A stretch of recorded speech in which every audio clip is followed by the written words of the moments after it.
I wouldn't consider myself either naive or particularly optimistic person. I don't think I'm either of those.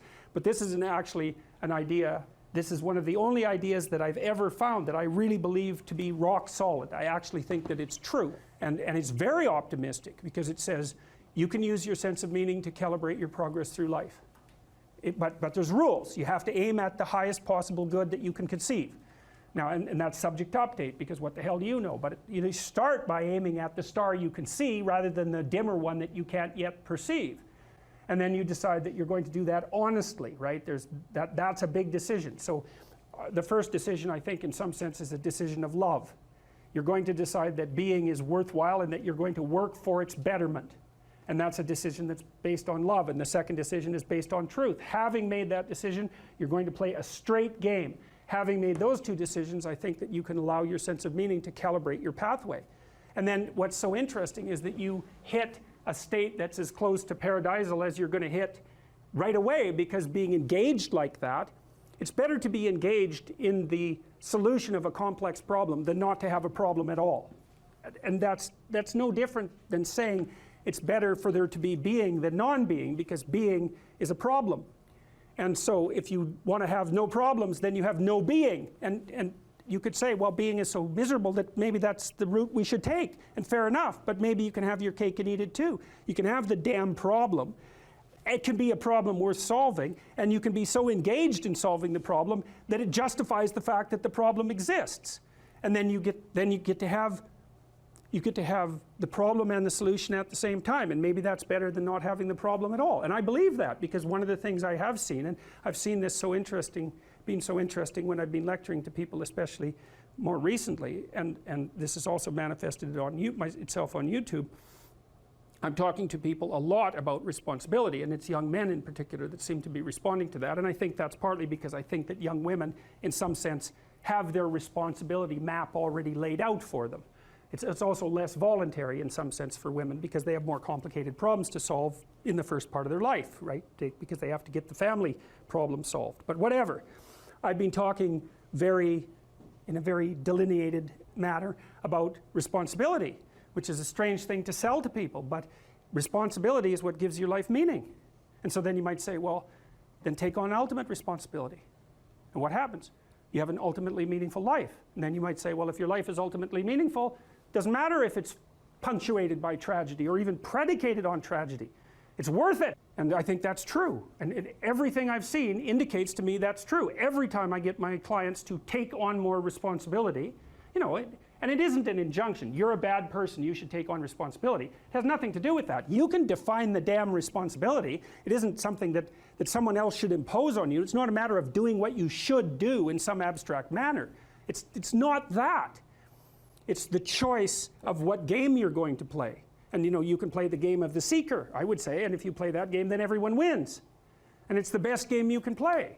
And so the answer, in some sense, to the tragedy of life, to the catastrophe of life, to the fall, is to adopt the responsibility of mortality that goes along with that, and to play that game maximally.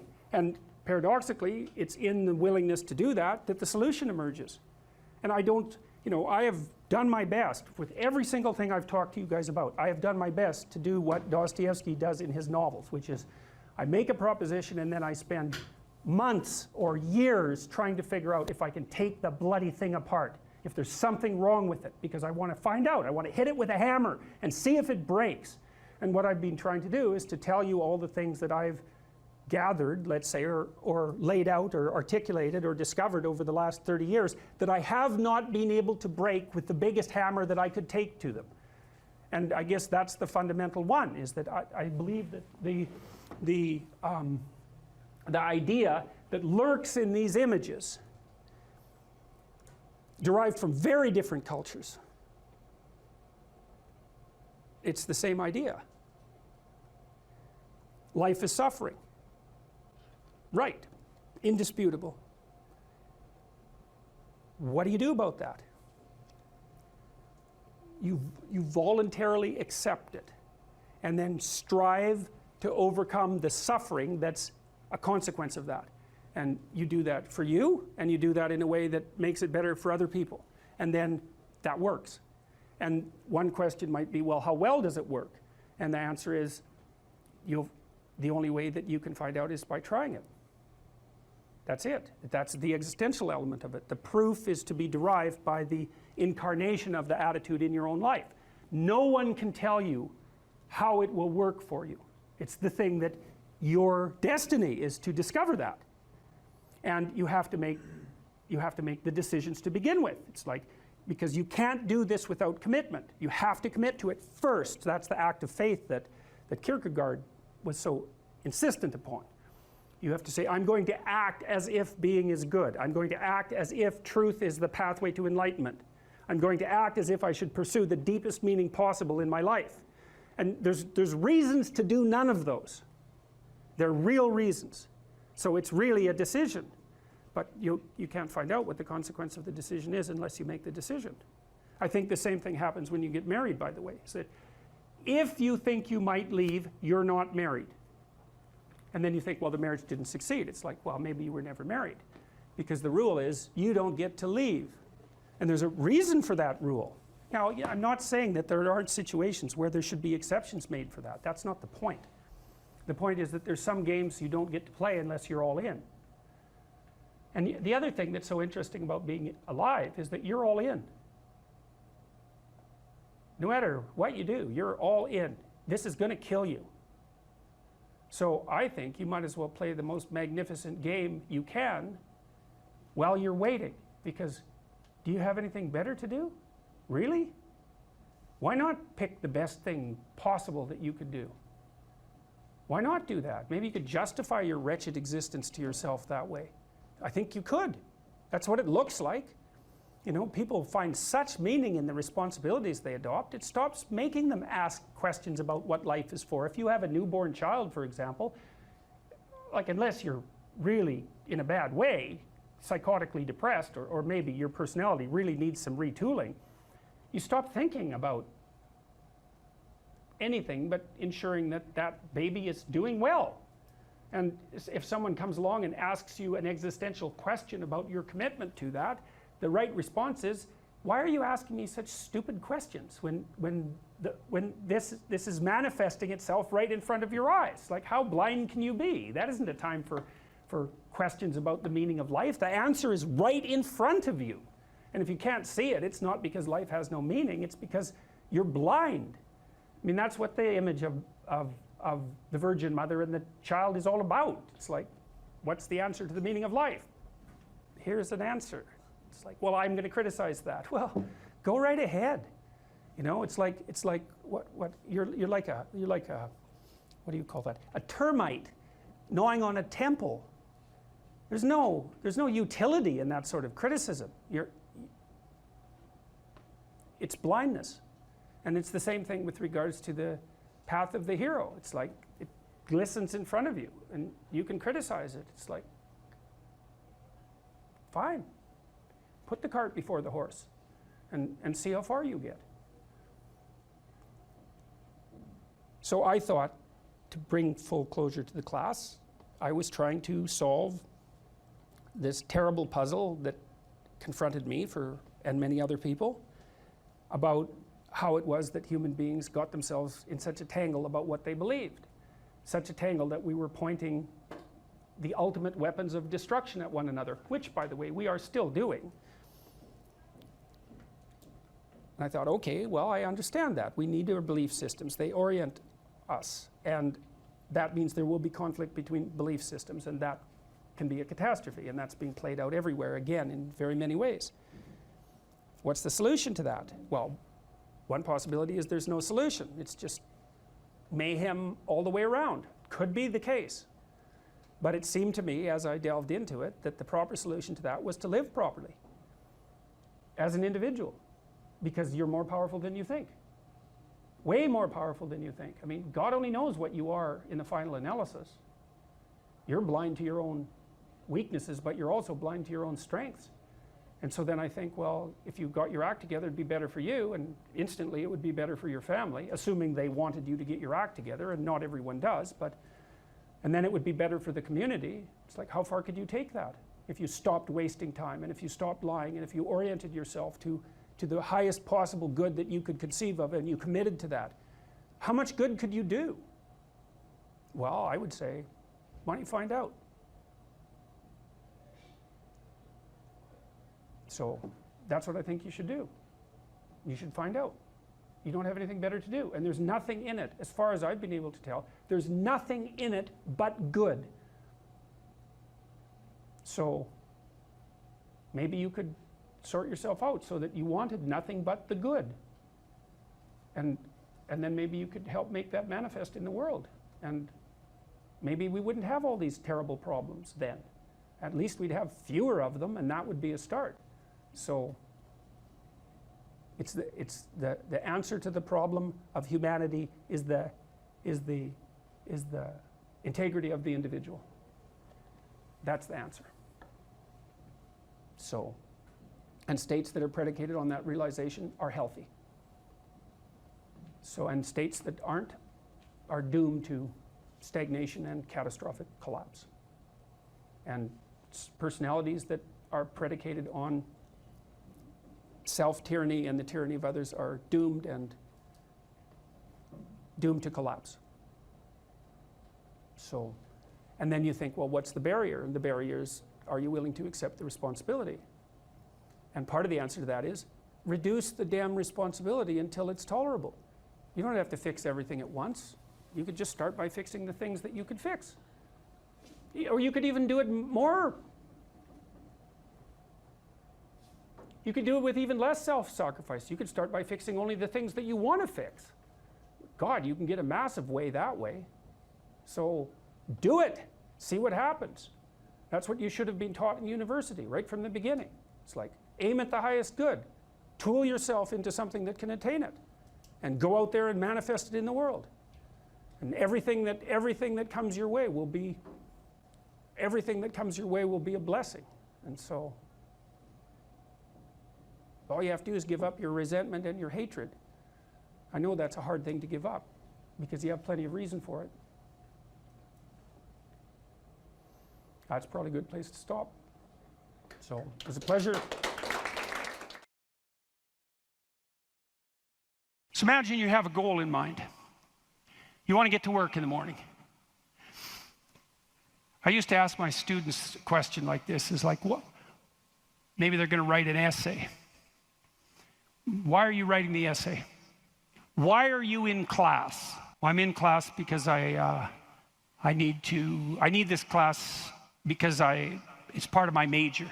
Well, why did you pick a major like that? Well, I'm interested in psychology. Well, why did you come to get a degree? Well, I think I need a degree to get a job. Well, why do you need a job? Well, I need a job to keep body and soul together, and maybe to be productive, and maybe to, establish a name for myself. And why do you want to do that? Well, because, it's part and parcel of living properly. And why do you want to live properly? And well then, and how would you live if you lived properly? And at that point, people are usually unable to answer. Because you can just push people with questions about why until they run out of explanations. But the point is that you're always doing whatever you're doing because what you're doing is nested in a sequence of goal-directed actions. And those can be more or less sophisticated. If you're not very sophisticated at all, the nesting might be like 2 structures deep. Maybe you're, you're bored and you want to go get drunk, and why? Well, because you don't want to be bored. And if someone pushes you a little farther than that, you hit them. And, you don't want to delve into it. But if you're sophisticated, you have a pretty good hierarchy of answers. So you might say, well, why do you want to be a productive and generous citizen? And like I said, people usually bottom out there. But you could say, well, that's part of reciprocal altruism. And if I'm productive and generous, then that'll encourage other people to be productive and generous. And if we're all productive and generous together, then there'll be more for everyone, and we'll all get along better, and we'll get along for a longer period of time, and that'll make us all more stable, and that'll make our societies better. And then you might say, well, why is that relevant? You might say, well, because the alternative to that is something like a descent into something approximating hell, and so that's part of a reflection of the divine order and the eternal battle between good and evil. And then you could push it farther than that, and you could say, well, are you going to be on the side of the redemptive hero, or are you going to be on the side of the eternal adversary? Like, you can keep digging down farther and farther, and the farther down you dig, the more you get down into what you might describe as the implicit religious substrate. And it's very much useful to know that and to make as much of that conscious as possible. So now imagine that you've come to this talk tonight because you've decided to aim up. And maybe you haven't formulated that precisely explicitly, but something is driving you in this direction. And then you come to the talk and you find out that I'm talking about something that isn't what you expected, and it doesn't seem to be moving you along on your pathway forward to that end. And what's going to happen is you're going to be disappointed. And you might be anxious too. You're going to be disappointed because disappointment signals that you're experiencing something that's not relevant to the goal that you are attempting to pursue, and that might in fact be interfering with it. That's what negative emotion does. And maybe if you're disappointed in what I say, that also makes you anxious because you assumed that you would come here and I would say something relevant, and because you assumed that you knew who I was, and then it turned out that I didn't, and then you don't know who I am, and then you don't know what you're doing here, and then you get anxious. And the reason you get anxious is because that's what anxiety is for. It tells you when the pathway to your goal has been disrupted, so multiple pathways have now emerged. So imagine you're driving your car to work and it quits. And what happens is you get anxious. And the reason you get anxious is because, well, you were beetling along quite nicely in your world, and everything was reduced to like a unidimensional simplicity. You weren't in a car as an object, you were in a thing that took you to where you wanted to go, and it was just doing what it was supposed to be doing, tracking you along the pathway to your goal. And then it fails and you're off on the side of the road, and you get anxious because how the hell are you going to get to work? And what if you don't get to work? And is your boss not going to be very happy with you? And maybe this is the third mistake you've made this week. And what if you get fired? And weren't you an idiot for buying this car? Maybe you shouldn't have a car at all. Maybe you should have walked to work. And maybe you should take a bicycle, because after all, that would save the planet. And and maybe now you have to take your car to a mechanic, but the last time you went to the mechanic, you got ripped off because you're too stupid about vehicles to manage one, and you're kind of stupid about technology in general. And aren't you stupid? And maybe you're too stupid, and isn't your wife going to? That's anxiety, right? And that's the emergence of a multiplicity of pathways, right? And so what anxiety signifies is the degeneration of an attentional hierarchy into multiplicity. And the reason you get anxious and it feels bad is because now your body can't compute how much energy you have to put out in order to get to your goal. And so you can't organize the world. You're apt to use more resources than you'll replenish. And if you continue to do that, then you'll die. And so anxiety is a signal that complexity has reemerged, chaos. That's the eternal dragon of chaos. Chaos has reemerged because your narrative has collapsed. And so that's negative emotion. That's what negative emotion signifies, is that it's the collapse of an organizing narrative. And so that's very interesting to know. So you feel positive. If I walk on the stage and I know I'm supposed to go to the front of the stage, say, and the reason I want to do that is because I know I have to talk to you, and that's and I want to talk to you because I think it's valuable to talk to you, etc. That's nested in a hierarchy of value. And if I see a clear pathway to the front of the stage, then that actually produces positive emotion. And that positive emotion impels me forward, because positive emotion does impel you forward. That's what it's for. That's how positive emotion is linked to action.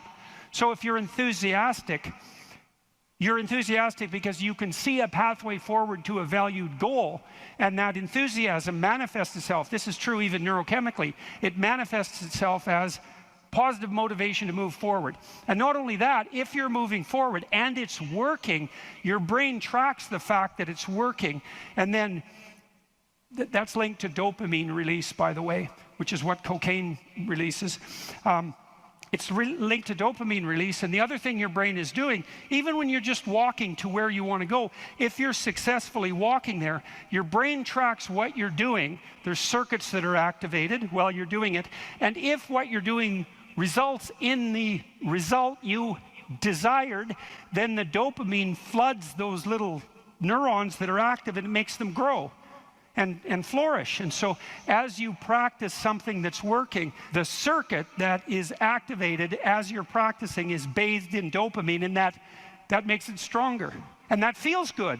It's growth. It's part of positive emotion. And so the positive emotion moves you forward, but also encourages you to develop a habit of that practice. And so one of the things I would bloody well say is, don't make a habit of pursuing things that aren't good for you, because you build that into you. That's what happens if you become addicted to something, you know. You build a little monster inside you that's grown, it's there, it's after one goal, despite everything else. Not a good outcome. So, now positive emotion also signals the fact that it's also an energy conservation observation. So, as I move forward towards my goal, with each step I take, it's going to take less energy to get to the goal. And so that means that positive emotion signifies, what would you say? It signifies the increasing efficiency of your action as you move towards a goal. So negative emotion signifies the fact that things have got too complex for you to manage, and positive emotion signifies that you're approaching your goal and becoming, and that there's less demand on energy output with every step forward. And so that's emotion. And that's pretty much worth knowing. And then what happens when you're watching a movie is you infer the goal of the protagonist, or the villain for that matter. You infer the goal of the character that's being portrayed on the screen. You adopt that goal as your own.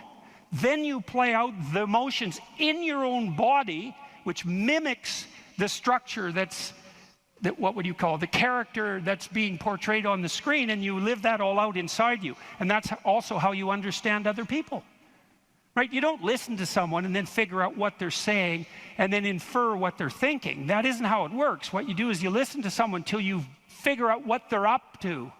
As soon as you figure out what they're up to, you can adopt that frame of reference. As soon as you adopt that frame of reference, you have the same emotions. And that's what makes you united. And so that's so interesting. And so then you think, look, there's 5,000 people in here. If there were 5,000 chimpanzees, you guys would be tearing each other into shreds, because no one would be able to know what anyone else was up to. But because all of you are here paying attention to the same thing in the same way, you have virtually identical emotional states, and that means instantly your behavior is rendered predictable to one another. And there's no difference between that and peace. They're the same thing.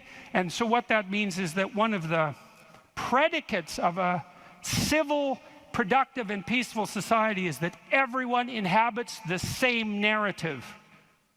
And you might say, well, we don't need the same narrative. It's like, yes, we do, because if we inhabit a different narrative, then we're running emotionally in different directions, and we will not understand each other, and we will run into conflict, and that conflict can become deadly at the drop of a hat. And so it's a precondition for a civil society that everyone is united in the same narrative. And then that begs the question, right? What is the narrative insofar as we're unified? And another question, which is, what should the narrative be? Right? Now, the postmodernists figured out that we looked at the world through a story, but they said their mantra is they became skeptical of meta-narratives, which are uniting narratives. And that's all well and good to be skeptical about meta-narratives, but you run into the problem of internal disunion, because if you don't have a uniting narrative, then you're divided against yourself, and you run into the problem of social disunity, because if we're not looking at the same thing for the same reason, then we can't get along. And those are big problems. Now, the way the postmodernists glided over that immense cataclysmic problem was to offer the proposition that the narrative that unites us is just one of power and oppression, right? And that the fundamental motivation that guides, first of all, even your internal organization, your own internal tyranny, you know, you're oppressing your id or your natural self. And then if you establish a relationship with someone like a marriage, well, that's just a manifestation of patriarchal oppression. And if you organize a business relationship, it's a relationship of mutual exploitation, and so far and so on, all the way up the political hierarchy, all the way back into the past. A more dismal view of human existence couldn't possibly be formulated. And I always think about it as a kind of implicit confession. It's like, so you think the world's all run by power, do you? Okay, I know what game you're playing and attempting to justify, and it's completely bloody preposterous, because first of all, if you tyrannize yourself, you're going to be one miserable creature. Plus, you're going to rebel constantly, as you already know. I'm sure all of you have tried at one time or another in your life to force yourself to do something with a whip, so to speak, and what you instantly find is that you're so condemned to be free that you'll even resist your own tyranny, right? Try telling yourself to do something and see if you do it. I'm going to go to the gym. That's New Year's. I'm going to the gym 3 times a week, 2 hours a day. It's like, no, you're not. You're going to last like 3 days. And then you're going to find an excuse. The rebellious part of you is going to find an excuse, then you're not going to do it. And it's a bloody mystery, isn't it? Because you'd think you could tell yourself what to do. Because otherwise, who are you, you know? You're the part that told yourself what to do, but you don't listen, so what the hell's that part? That's you, that's for sure.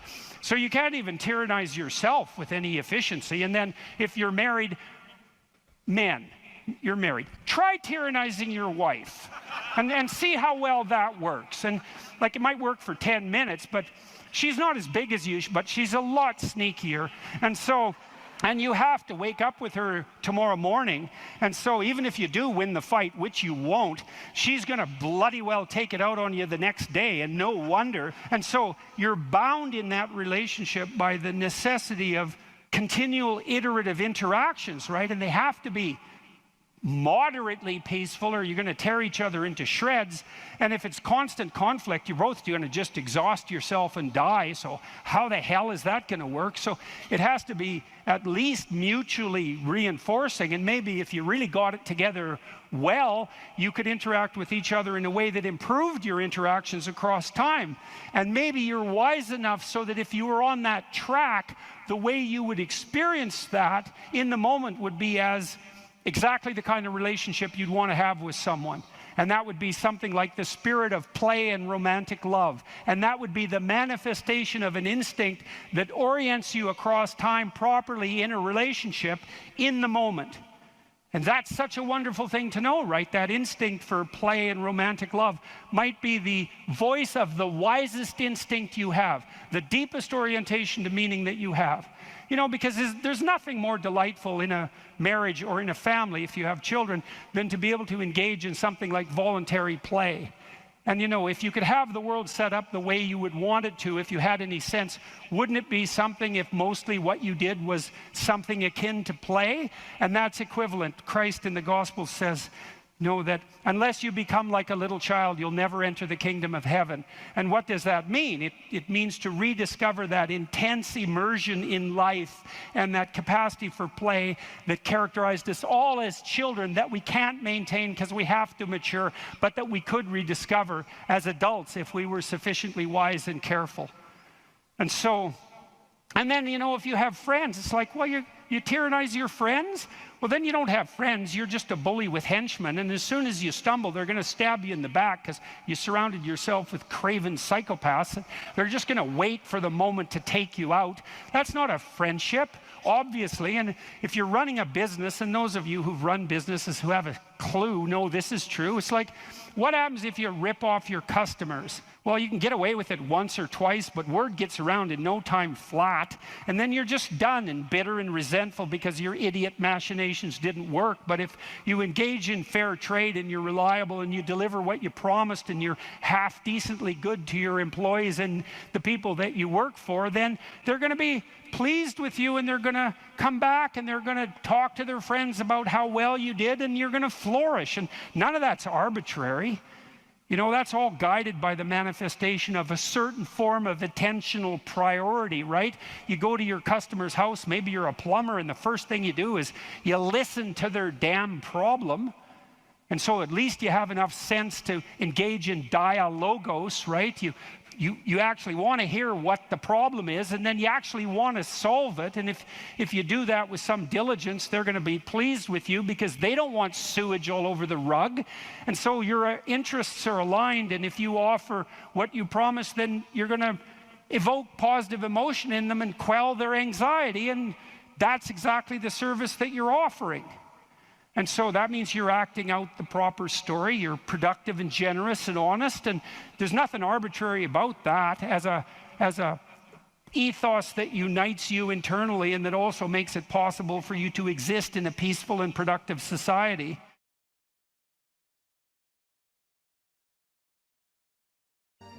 If you're resentful about something, well, first of all, you should notice, I'm resentful. And that's kind of humiliating because no one's proud of being resentful. It's a shameful emotion. Well, so then why are you resentful? Well, there's only two reasons as far as I've been able to tell. One is that you're allowing yourself to be taken advantage of, or you're being taken advantage of. Sometimes you're not allowing yourself. Sometimes you're a child being abused by their uncle. You're not allowing yourself. You can't do anything about it.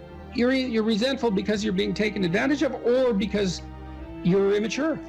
It's one of those two things. Figure out which it is, and then take the steps necessary to address it. Living a life without resentment is a great goal. People are often resentful if they see that responsibility has been abdicated. Why isn't that person doing their job? It's like, well, hey man, step in at your workplace, in your family. You know, and you think, well, I shouldn't have to do that extra work. Well, you shouldn't be a slave. You shouldn't allow yourself to be tyrannized. But if something bugs you because a responsibility is going unfulfilled, there's a great opportunity for you. And this is something I don't think we teach young people well. And one of the things, you may remember this, that was so striking about the tour was that I made a case fairly consistently that most people find the meaning that sustains them through the vicissitudes of life, not in happiness, but in responsibility. And that would bring everyone to a halt. It would always make the whole theater silent. It's like, oh, I never thought of that connection. Because maybe you want to avoid responsibility, and you can understand why. You can understand why. You hide from it. That is what you encounter if you go out in the world and you think, who the hell wants that? I don't want the responsibility. It's like, well, yes, you do, as it turns out. There's nothing better than responsibility. Now, you know, I say that with some caution. I think that it's hard to say. The responsibility, I've been overwhelmed by my apparent responsibility, but I think it's also kept me alive. And I mean that literally. And so, wait, can you go a little deeper with that? I mean, when you were at your darkest moments in the last 2 years, whatever that might be, was it the feeling there's been many times in the last year where it would have been much easier for me just to be dead. That's constant. So, but no. But is it but no because of something in you, or is it but no because of the people that you would have abdicated that responsibility of the people, or is that ultimately the same thing? It. Yeah. Well, I do think the two aren't easily distinguishable, but it's definitely that. It's definitely that. You know. And it's one of the chapters, the last chapter, is be grateful in spite of your suffering. You know, you need a meaning to sustain you through suffering, and it is the case that you find that in responsibility. Well. And so it's good advice for anyone who's at work. You're resentful about this and that because people aren't pulling their weight. Pull it. See what happens. You become indispensable instantly. You'll know everything. And maybe that job won't be for you, or maybe that relationship won't be for you, but you'll take your hard acquired wisdom and go elsewhere and flourish there. So, this kid stopped me. I think I wrote about this in this book. Kid stopped me in a restaurant one day when I was walking in, and he said, and he had an undergraduate degree, and he was working as a waiter in a chain steak place. And he stopped me and he said, about 6 months ago, I was watching one of your lectures and I decided to stop being resentful about my job. And he was resentful because he had a university degree and he's working as a waiter. And look, I don't have anything against waiters. It's like a waiter can make your evening, hooray. He said, well, I decided I'd start trying at my job, like really trying as if it was worthwhile. He said he got 3 promotions in 6 months, like he's just rocketing up the power hierarchy. Well, it's not power, it's competence if it's well run. And places are full of opportunity. There's always people out there who are doing far better than you on pretty much anything you want to imagine. And if all you're doing is seeing yourself in their reflected light, let's say, then it's going to be pretty damn dismal. But it's not a good comparison because, well, first of all, there's danger in just comparing yourself to others, period, because they're not you. And God only knows what struggles they had to undertake to get to where they were, or what burdens they're currently carrying that you're not aware of. But you can certainly contrast yourself with yourself. And that's a lot better. It is the only way. Well, it's also the only way of really measuring anything approximating proper improvement. You can actually tell when you're a little better than you were yesterday. Right. And you can actually do that. That's another thing that's so interesting about it, is that you can actually make yourself a little better in some way, pretty much. Well, I don't know if it's at every moment, but you can certainly do it every day. Let's say you want to become who you could be in the fullest sense. So let's say you're someone who's going to solve some serious problems. Okay, the first thing you have to do is admit to the seriousness of the problems. That's no joke. And so the first thing is just the terror of the problem itself. And that's enough to paralyze me. And that's the Hydra, that's the Gorgon with the head of snakes. It'll paralyze and turn you to stone. That's the basilisk in the Harry Potter series. Mm-hmm. You look at it and it turns you to stone and lurks underneath everything, right? And it's malevolence and tragedy. And so there's that. And then the next is, well, you're going to take responsibility for that? You're really going to do that, are you? That's a hell of a load, man. And so it's daunting to even consider that. And then there's the discipline and responsibility that necessitates, which is also daunting. It's like, oh my God, the problem's that serious. I'm really going to have to get my act together in order to not contribute to it, much less solve it. And so the problem is terrible. And then the solution is daunting. But the upside of that is like, well, there isn't anything better to have than a problem that's worth solving, like that's really worth solving. Right. And so the more of that you take on, the more you have a reason to get out of bed in the morning, no matter what. Like, I'm getting up, I'm trudging forward. Doesn't matter what I'm suffering from. I've got things that need to be done. They're necessary. And that gives you that sense of purpose that is the antidote to bitterness. Okay, well, let's say you want your life to be meaningful. It's like, okay, then what you do matters. It actually matters. Or how starting to clean up the room changed their life. That's quite fun because it's something I always tell people to do instead of going out and protesting. Jesus, I just can't stand Cleaning up that. the room? Yeah. Meaning? Well, my sense is that if you want to change the world, you start from yourself and work outward because you build your competence that way. It's like, I don't know how you can go out and protest the structure of the entire economic system if you can't keep your room organized.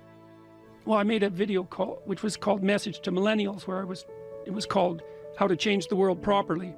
A bit of on the pretentious side, I suppose, but I was trying to produce something that was a counterposition to this idea that what you should do is go out and fix up other people. You know, that's just not right. And there's a New Testament line about that, something about, you know, not worrying too much about the log in your neighbor's eye, or about the speck in your neighbor's eye when you have a log in your eye. What would the world be like if people stopped avoiding the things they knew they should do? You know, because the question is, how much are we contributing to the fact that life is an existential catastrophe and a tragedy? How much is our own corruption contributing to that? That's a really worthwhile question. The things you leave undone because you're angry, you're resentful, you're lazy, you have inertia. Well, you consult your conscience and it says, well, you know, that place over there could use a little work. It's the same as working on yourself, and so you clean that up because you can, and then things are a little clearer around you, and you're a little better off because you've practiced a bit, and so you're a little stronger, and then something else manifests itself and says, well, maybe you could like take a crack at fixing me up too. So you decide to do that, and then that gets a little bit more pristine, you know, and soon, and it's humble because you're not exceeding your domain of competence. You know, it's like, don't be fixing up the economy, 18-year-olds. You don't know anything about the economy. It's a massive, complex machine beyond anyone's understanding, and you mess with it at your peril. So, and can you even clean up your own room? No. Well, you should think about that. You should think about that. Let's say you want to become who you could be in the fullest sense. So let's say you're someone who's going to solve some serious problems. Okay, the first thing you have to do is admit to the seriousness of the problems. That's no joke. And so the first thing is just the terror of the problem itself. And that's enough to paralyze you, right? And that's the Hydra, that's the Gorgon with the head of snakes. It'll paralyze you and turn you to stone. That's the basilisk in the Harry Potter series. You look at it and it turns you to stone and lurks underneath everything, right? And it's malevolence and tragedy. And so there's that. And then the next is, well, you're going to take responsibility for that? You're really going to do that, are you? That's a hell of a load, man. And so it's daunting to even consider that. And then there's the discipline and responsibility that necessitates, which is also daunting. It's like, oh my God, the problem's that serious. I'm really going to have to get my act together in order to not contribute to it, much less solve it. And so the problem is terrible. And then the solution is daunting. But the upside of that is like, well, there isn't anything better to have than a problem that's worth solving, like that's really worth solving. Right? And so the more of that you take on, the more you have a reason to get out of bed in the morning, no matter what. Like, I'm getting up, I'm trudging forward. Doesn't matter what I'm suffering from. I've got things that need to be done. They're necessary. And that gives you that sense of purpose that is the antidote to bitterness. Okay, well, let's say you want your life to be meaningful. It's like, okay, then what you do matters. It actually matters. Or how starting to clean up the room changed their life. That's quite fun because it's something I always tell people to do instead of going out and protesting. Jesus, I just can't stand that. Cleaning up the room? Yeah. Meaning? Well, my sense is that if you want to change the world, you start from yourself and work outward because you build your competence that way. It's like, I don't know how you can go out and protest the structure of the entire economic system if you can't keep your room organized. Well, I made a video call, which was called Message to Millennials, where it was called How to Change the World Properly. A bit of it on the pretentious side, I suppose, but I was trying to produce something that was a counterposition to this idea that what you should do is go out and fix up other people. You know, that's just not right. And there's a New Testament line about that, something about, you know, not worrying too much about the log in your neighbor's eye, or about the speck in your neighbor's eye when you have a log in your eye. What would the world be like if people stopped avoiding the things they knew they should do?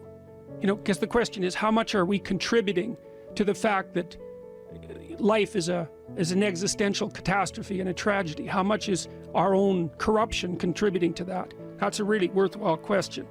The things you leave undone because you're angry, you're resentful, you're lazy, you have inertia. Well, you consult your conscience and it says, well, you know, that place over there could use a little work. It's the same as working on yourself, and so you clean that up because you can. And then things are a little clearer around you. And you're a little better off because you've practiced a bit. And so you're a little stronger, and then something else manifests itself and says, well, maybe you could like take a crack at fixing me up too. So you decide to do that. And then that gets a little bit more pristine. You know, and soon, and it's humble because you're not exceeding your domain of competence. You know, it's like, don't be fixing up the economy, 18-year-olds. You don't know anything about the economy. It's a massive, complex machine beyond anyone's understanding, and you mess with it at your peril. So, and can you even clean up your own room? No. Well, you should think about that. You should think about that. What could you do to improve yourself? Well, let's step one step backwards. The first question might be, why should you even bother improving yourself? And I think the answer to that is something like, so you don't suffer any more stupidly than you have to. and maybe so others don't have to either. It's something like that. You know, like there's a real injunction at the bottom of it. It's not some casual self-help doctrine. It's that if you don't organize yourself properly, you'll pay for it, and in a big way, and so will the people around you. Now, and you could say, well, I don't care about that, but that's actually not true. You actually do care about that, because if you're in pain, you will care about it. And so you do care about it, even if it's just that negative way, you know. It's very rare that you can find someone who's in excruciating pain who would ever say, well, it would be no better if I was out of this. It's sort of pain is one of those things that brings the idea that it would be better if it didn't exist along with it. It's incontrovertible. So you get your act together so that there isn't any more stupid pain around you than necessary. Well, so then the question might be, well, how would you go about getting your act together? And the answer to that, and this is a phenomenological idea too, it's something like, look around for something that bothers you and see if you can fix it. So now you think, well, let's say you go into you can do this in a room. It's quite fun to do it just when you're sitting in a room, like a room, maybe your bedroom. You can sit there and just sort of meditate on it and think, okay, if I wanted to spend 10 minutes making this room better, what would I have to do? And you have to ask yourself that, right? It's not a command, it's like a genuine question. And things will pop out in the room that you know, like there's a stack of papers over there that's kind of bugging you, and you know that maybe little order there would be a good thing, and you know there's some rubbish behind your computer monitor that you haven't attended to for like 6 months, and the room would be slightly better if it was a little less dusty and the cables weren't all tangled up the same way. And like if you allow yourself just to consider the expanse in which you exist at that moment, there'll be all sorts of things that'll pop out in it that you could just fix. And you know, I might say, well, if you were coming to see me for psychotherapy, the easiest thing for us to do first would just be to get you to organize your room. You think, well, is that psychotherapy? And the answer is, well, it depends on how you conceive the limits of your being. And I would say, start where you can start. You know, if something announces itself to you, which is a strange way of thinking about it, as in need of repair, that you could repair, then, hey, fix it. You fix 100 things like that, your life will be a lot different. You know, I often tell people too, fix the things you repeat every day, because people tend to think of those as trivial, right? You get up, you brush your teeth, you have your breakfast, you know, you have your routines that you go through every day. Well, those probably constitute 50% of your life. And people think, well, they're mundane, I don't need to pay attention to them. It's like, no, that's exactly wrong. The things you do every day, those are the most important things you do. Hands down. All you have to do is do the arithmetic. You figure it out right away. So 100 adjustments to your broader domain of being, and there's a lot less rubbish around, and a lot fewer traps for you to step into. And so that's in keeping with Jung's idea about erasing once you've got your mind and your emotions together, and once you're acting that out, then you can extend what you're willing to consider yourself and start fixing up the things that are part of your broader extent. Now, sometimes you don't know how to do that. So you might say, imagine you're walking down Bloor Street and there's this guy who's like alcoholic and schizophrenic and has been on the streets for 10 years. He sort of stumbles towards you and, you know, incoherently mutters something. That's a problem. And it would be good if you could fix it, but you haven't got a clue about how to fix that. You just walk around that and go find something that you could fix, because if you muck about in that, not only is it unlikely that you'll help that person, it's very likely that you'll get hurt yourself. So, you know, just because while you're experiencing things announce themselves as in need of repair doesn't mean that it's you right then and there that should repair them. You have to have some humility. You know, you don't walk up to a helicopter that isn't working and just start tinkering away with it. You have to stay within your domain of competence. But most of the time, if people look at their lives, you know, it's a very interesting thing to do. I like the idea of the room, because you can do that at the drop of a hat. You know, you go back to where you live and sit down and think, okay, I'm going to make this place better for half an hour. What should I do? And you have to ask. And things will just pop up like mad. And it's partly because your mind is a very strange thing. As soon as you give it a name, a genuine aim, it'll reconfigure the world in keeping with that aim. That's actually how you see to begin with.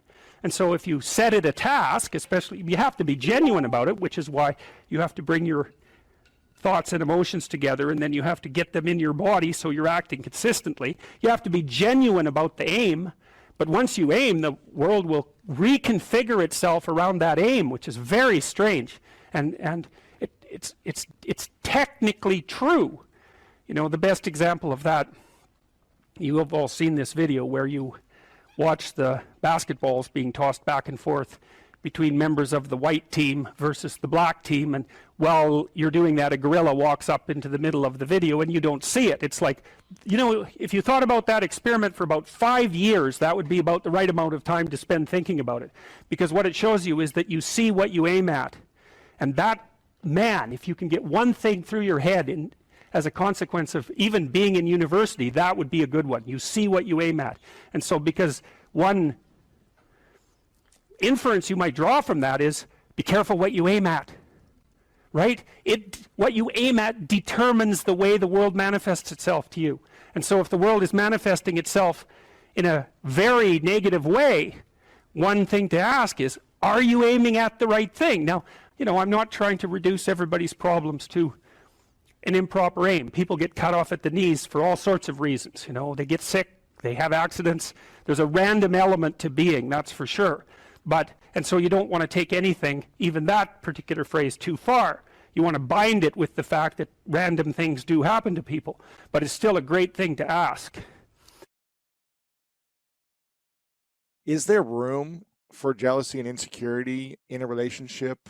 Is there a healthy amount of jealousy that people should have in a relationship? Or does jealousy and insecurity only cause more suffering and pain in a relationship? Well, I think there's a reasonable amount of proprietary interest, let's say. I mean, in a classic monogamous relationship, a marriage, there's sexual fidelity as a crucial element of that. And maybe you'll make an arrangement that differs from that, but it's not easy to chart uncharted territory like that. I mean, if you want to have an adventure like that with a partner, a monogamous adventure that also includes sexual exploration, well, maybe you can pull it off, but I doubt it. It's really complicated. Yeah. Let's say you're not having sexual exploration with other people and you're telling each other the truth and you're being honest.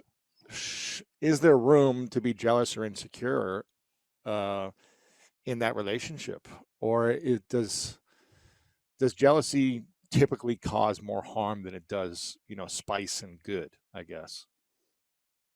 I think jealousy probably causes more trouble than good, but that doesn't mean that there's something wrong with the proprietary interest. Mm-hmm. Should you care if your partner pays undue attention to someone of the opposite sex they find attractive? Well, probably you should care. You might even say something about it. They might even be happy about that, right? Because it indicates that you noticed and that it matters to you. Now, I think it shades into jealousy when it's harmless interactions. It's interactions that would be regarded as harmless by a third-party observer, let's say. I know that's a very difficult line to draw, that are being magnified as a consequence of insecurity on the part of the observer. Or there's envy, where your partner is attracting attention, status, success, any of those things, and you're jealous of that. That's not helpful. You should be pleased. The optimal situation is for you to be pleased when your partner is successful. I don't think competitive couples, I don't think competition between people who are in a monogamous relationship is useful, particularly. It's not zero-sum competition. Yeah. I mean, you can compete in a game-like sense. Right. Fun, you know, like, fun, playful competition, but not but not existential competition. You're on the same team. That's the point. Right. You know, and if one of you is feeling left behind for one reason or another, it's time to throw that out on the table and say, look, I'm playing second fiddle here far too often. What can we do about that? Well, it looks like you need it. And like, I've got an adventure. It looks like you need one too. Well, how can we rearrange the situation so I have my adventure. And then it's up to that person too to figure out what obstacles they might be putting up in their own pathway, right? That's stopping them. And then they have, they're angry at you for getting in the way, but it's actually a consequence of them using you as a convenient excuse for not doing something difficult. Those things all have to be sorted through. It's very hard. Yeah. These conversations are extremely difficult. It's no wonder people avoid them. I also think people are not taught to negotiate. Oh man. At all. And that's a real shame. First of all, you figure out what you want. This is what I want. Then you tell the person, then you strategize with them so that you can get what you want and they can get what they want. And you both know what that is, and away you go together. And that usually comes out, it's usually obscured and hidden and comes out awkwardly and difficulty and with difficulty if it comes out at all. And people fool themselves into thinking that it's okay what they're doing. I'm sacrificing myself for the children, and that's okay. I'm sacrificing myself for my husband's career, and that's okay. I'm working at a job I can't stand because I need to support my wife and children, and that's okay. I mean, sometimes that is okay, but it has to be out, clear, in the open, talked about, negotiated, discussed. I think you can be a slave or a tyrant, or you can negotiate. Those are your options. And we default to slavery and tyranny because that doesn't require any cognitive effort. And then we pretend that everything's all right. And then it blows up in our faces and we end up divorced. Right. So we got to learn how to negotiate. Yeah. Yeah, well, and then you have to notice that there are things that you want, right? And you have to tell yourself what those are. And then you have to let the other person know. And then they can deprive you of them because they actually know who you are. And so that's a big risk. But if you do lay it out and negotiate it, then you have two people working in the same direction, and they each bring their different viewpoints to bear on the problem. And sometimes that'll save you, that additional cognitive complexity you have because there's two of you instead of one. It can make you much more effective. What happens when we feel like our partner is depriving us of what we want? If it's not, infidelity or something of the likes of being with other people, but something else that we want in our life, a goal. Well, sexually, that happens all the time. Right.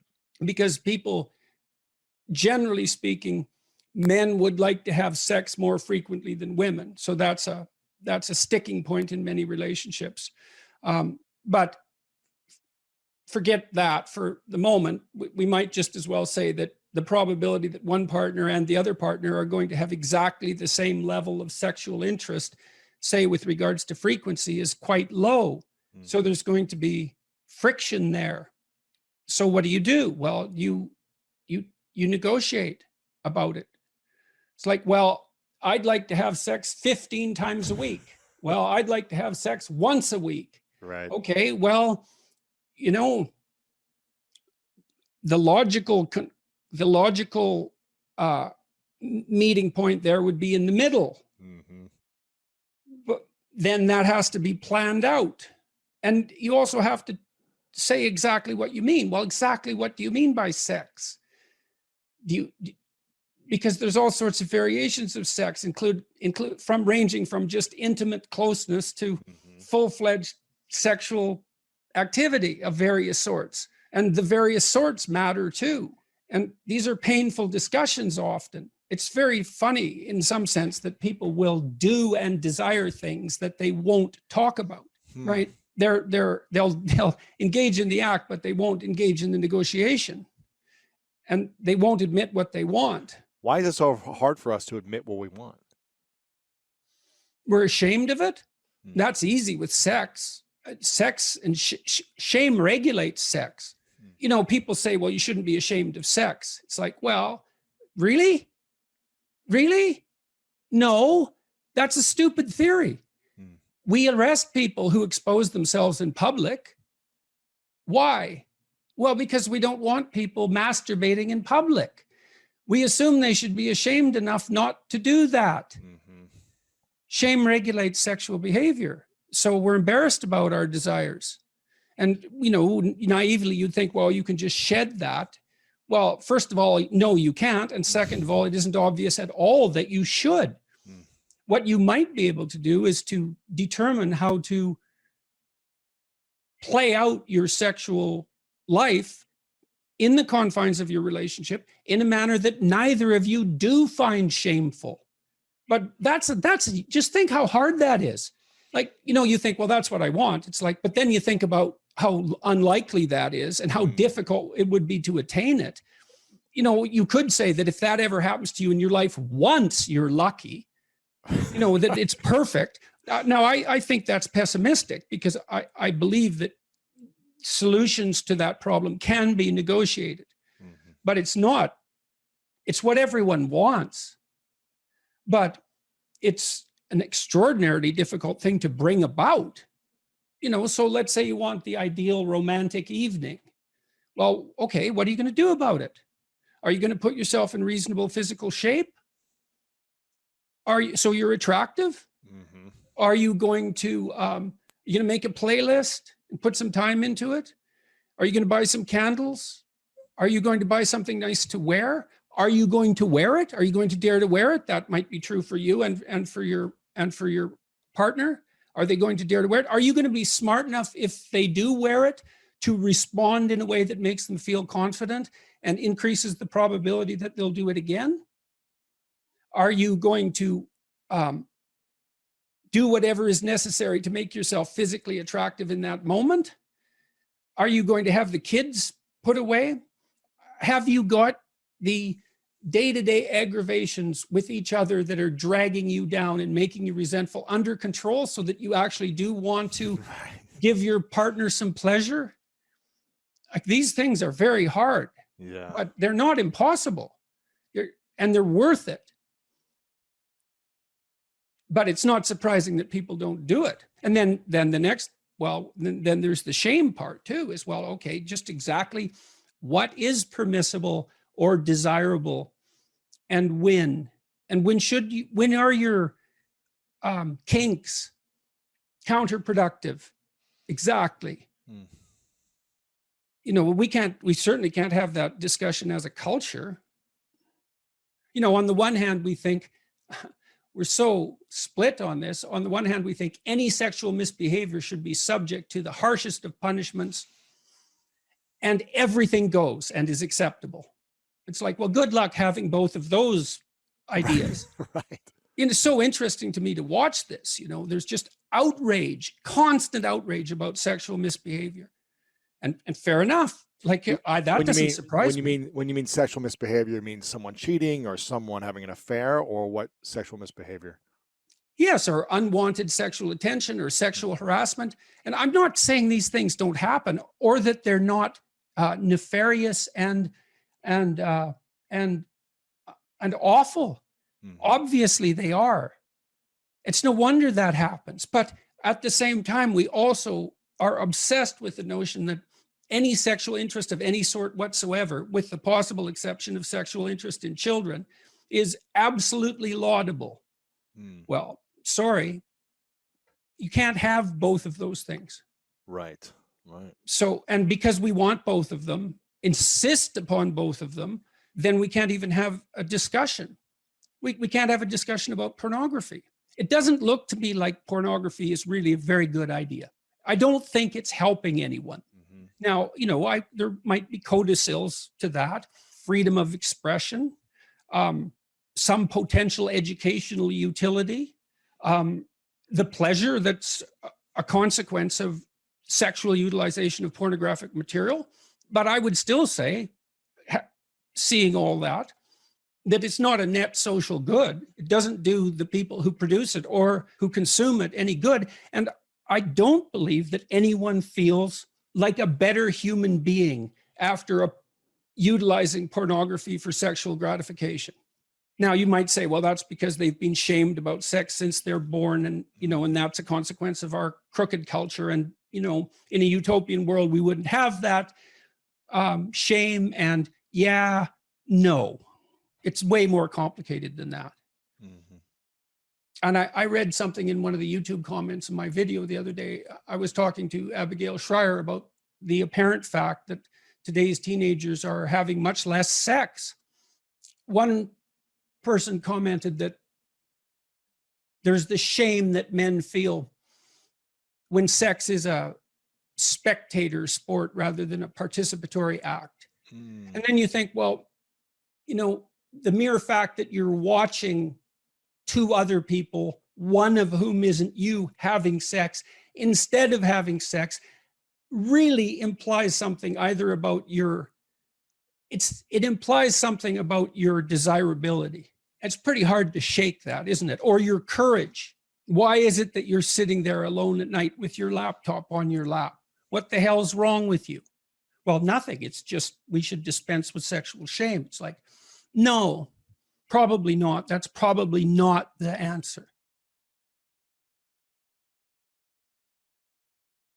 It's funny that philosopher Kierkegaard, you don't usually hear a joke that starts like that, by the way. He wrote 150 years ago, and he was one of the first people who really wrote about anxiety. He was one of the first psychological philosophers. And he regarded himself as rather useless, all things considered.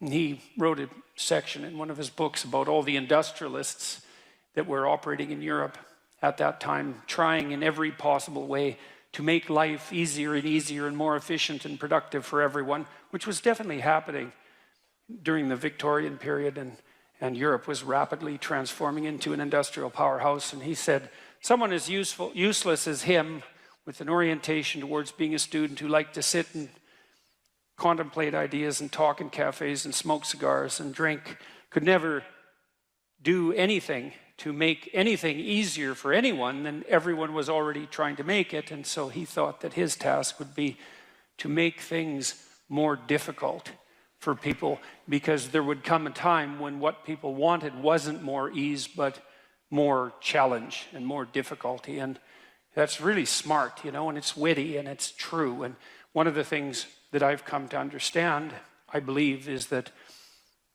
and Dostoevsky knew this too. He wrote about this in Notes from Underground. It's a great book, very short book, brilliant, absolutely brilliant, compelling, dark read. It's the confession of a miserable, resentful, like murderously genocidal bureaucrat who evaluates his own soul, I suppose, and confesses his sins. And it's also a critique of the idea of kind of utopia oriented towards security. And Dostoevsky, who was dealing with the set of ideas that are really tearing us apart culturally right now, this idea of a eventual utopia based on something like security and safety. Dostoevsky really objected to that back in, this is like 1860, a long time ago. He said, you know, the thing about people that you don't really understand is that, he said, fundamentally we're ungrateful and we can curse. That's what distinguished us from the animals, which I thought is pretty damn comical. But he said something very interesting, you know. He said, if you set up a utopia so that all people had to do was eat cakes and busy themselves with the continuation of the species, that, yeah, right, Russian humor, you know, that after a surfeit of that, after enough of that, which would happen quite quickly, people would just go mad just to break things, just so something unexpected and remarkable could happen, and that we're not built for security and safety, but for something, well, let's call it adventure, something like adventure.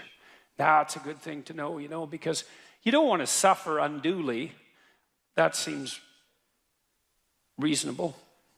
And you might think, because of that, that really what you want is happiness.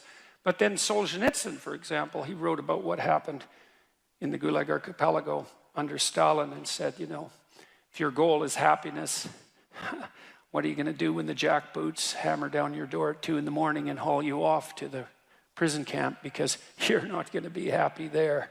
And so, you know, happiness is a boat that's easily capsized and the waves are always there. And so if your philosophy is one of, say, impulsive happiness, same sort of thing Dostoevsky was pointing at, and Kierkegaard, then You're not prepared when all hell breaks loose, and all hell, it will absolutely 100% break through at some point in your life, and you're lucky if it won't be decades. It'll certainly be some of it, and it might be a lot of it, and for some of you it's going to be damn near the whole thing.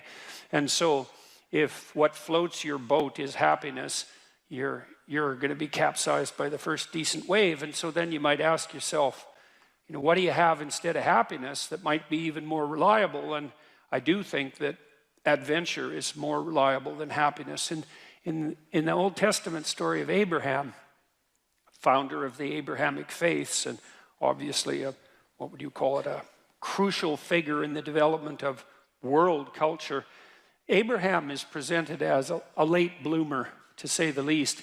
He's like 83. People lived longer back then, at least so the story goes. And he had a very rich father by nomadic standards, and he could just sit around in the tent all day, and a doting mother and a rich father, he could just sit around in the tent all day and eat peeled grapes and busy himself with the continuation of the species. And but God appears to him and says, get away, get out of your security, get out of your comfort, leave your family, leave your community, leave your nation, go out into the world. And it's a very interesting story. It's very interesting to contemplate it from both a psychological and a religious perspective, because what God is presented as in that book, which is a crucial book as I said, for world culture, is God is presented as the manifestation of the Spirit that calls even the too secure and pampered to adventure. And then Abraham has a pretty rough time when he goes out and has his adventure. It's not all, Skittles and roses from then on in. Quite the contrary. And he runs right away into like a conspiracy of elites to steal his wife. He runs into tyranny, runs into starvation. He encounters war. It's like he goes out in the world and he has the whole tragedy of his life, both on the social and political front and individually, But the promise is the promise of adventure, and the implication is that if you have a sufficient adventure, then that cannot so much protect you from suffering, because perhaps that is impossible, but to justify it. And because you kind of know this in your own life. When you look at your life, you might look back on travails that you've undertaken, and they've done end-of-life surveys with people and asked them what they regret. And, people don't regret what they did that didn't work. They regret what they didn't do that could have worked. They regret the chances they didn't take. And, even if you do an evaluation of your biography, one of the things that you want to be able to say to yourself is something like, maybe there's nothing better you can say to yourself than this. You can think about this for yourself and see if it's true. That was extraordinarily difficult, but it was worth it.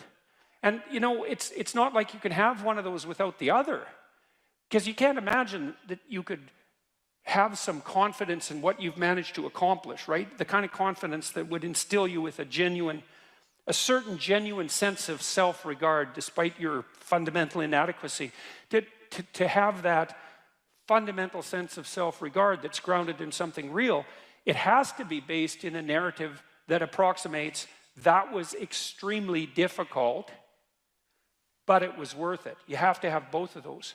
And so that's interesting, because one of the questions we always ask ourselves, this is the theodicy question, technically, you see the suffering in the world, you see the suffering of children, you see maybe your own children or your suffering, and you wonder, well, how can reality be constituted so that I can have faith in its essence when there is so much suffering? And one answer to that is something like, well, how much suffering do you want? And you might think, none. It's like, yeah, I don't think so. I don't think that's right. You want something approximating optimized challenge. So you could say, at least you want to be pushed to your limit. And maybe you find the most exciting times in your life. In fact, you'll pay for this. You'll pay to have this experience, to be pushed to your limit.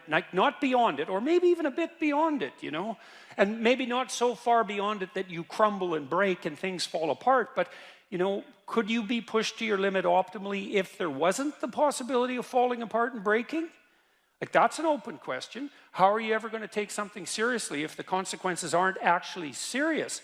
You know, and there's something delightful about dancing on the edge. That's why Hawaiians believed that surfing was sacred, you know, and it's because to surf you have to be on the edge, right? And the waves can come and take you out at any moment, but without the possibility of the waves rising to take you out, then you can't dance on the edge, and maybe that's exactly what you want to do, you know, and there's good evidence from the neuroscience literature that consciousness itself is something akin to dancing on the edge. So technically, when you're conscious, when you're awake, your brain is occupying a position between something. It's a position that's something like between chaos and order.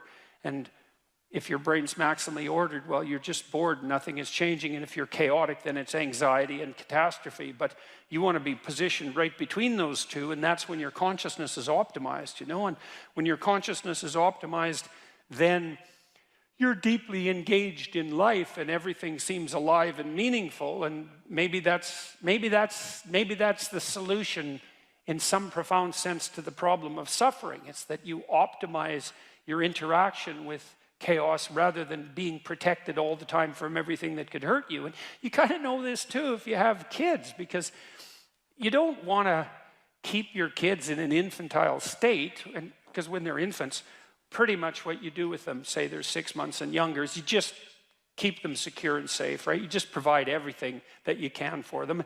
You have to do that because, well, what are they going to do?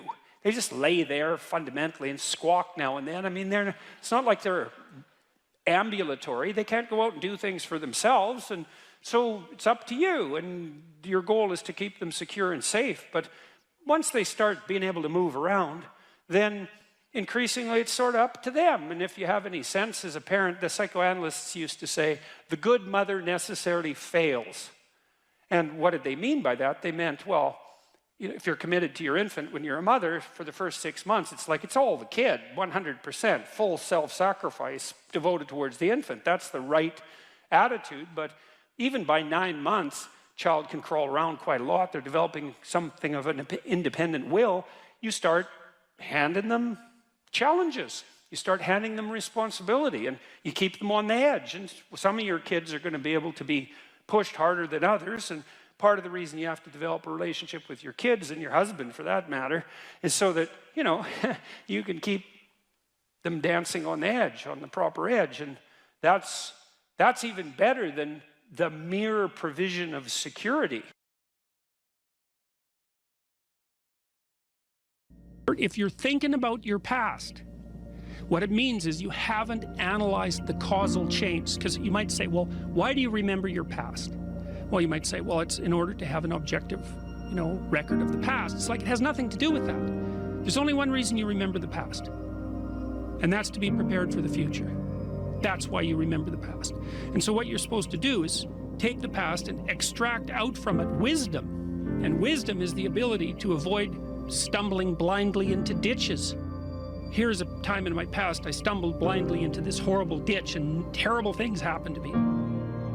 You need to take that apart. You need to figure out, how was it that events conspired with your participation, voluntarily or involuntarily, so that that terrible consequence emerged. You need to know why that happened and how you could react differently in that situation. And as soon as you do that, your brain will leave it alone. It won't obsess you about it anymore, because the anxiety-producing parts of your brain are basically trying to tell you where there are obstacles in your environment.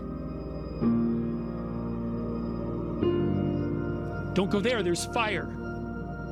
Maybe you could master the fire, right? Then you're a wielder of fire, you're not just a victim. And lots of situations are dangerous or not dangerous depending on your level of mastery, right? Life is like that. And so a negative emotion that's associated with a memory is something that's crying out for mastery, and writing can really help with that. You're reorganizing your brain when you write autobiographically. Imagine emotion. Memories can be stored at different levels of your brain, from sort of primordial reptilian image-laden areas that are very emotional, up to finely articulated plans for your future life. Well, you want to take everything that's negative and emotional and transform that into a fully articulated vision for your future. And that frees you of your past. You shouldn't be thinking about your past. I mean, maybe if you're 80 and you're going over a well-spent life, that's a whole different thing. But if you're 30, 35 or 20 and most of the time you're thinking about your past, it's like your soul is trapped back there. You need to free it through investigation. And the metaphysical language is appropriate because that is, in a sense, what you're doing. You're trapped in the past. It's like you got to break free of that so you can use all your resources to move ahead into the future.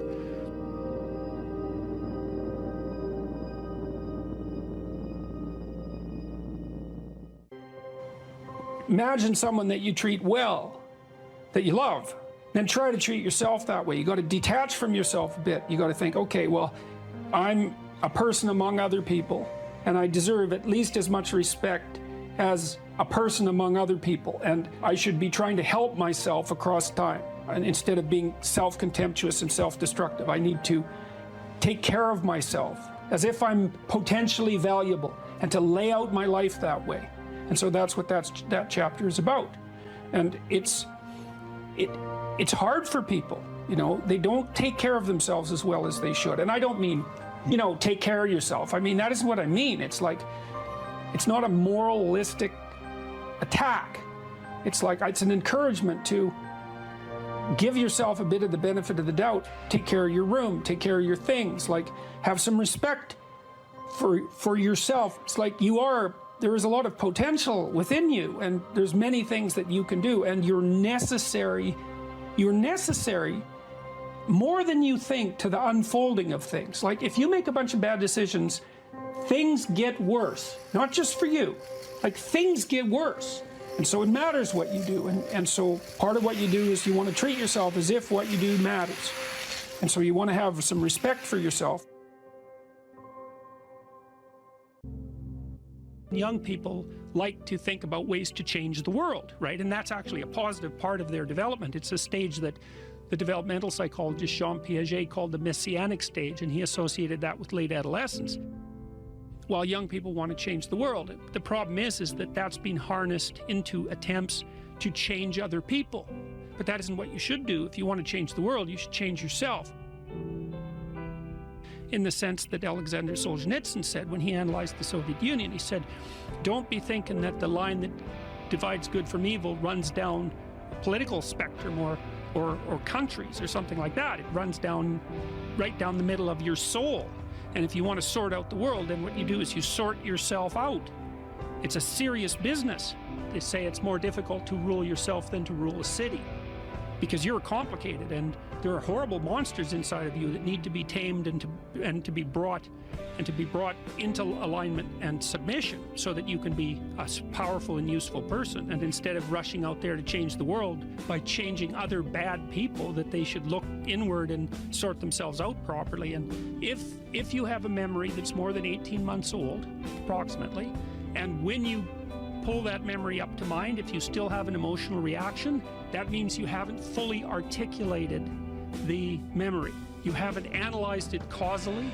You haven't freed yourself from its grasp, and you're carrying it like a weight. And your brain responds to that.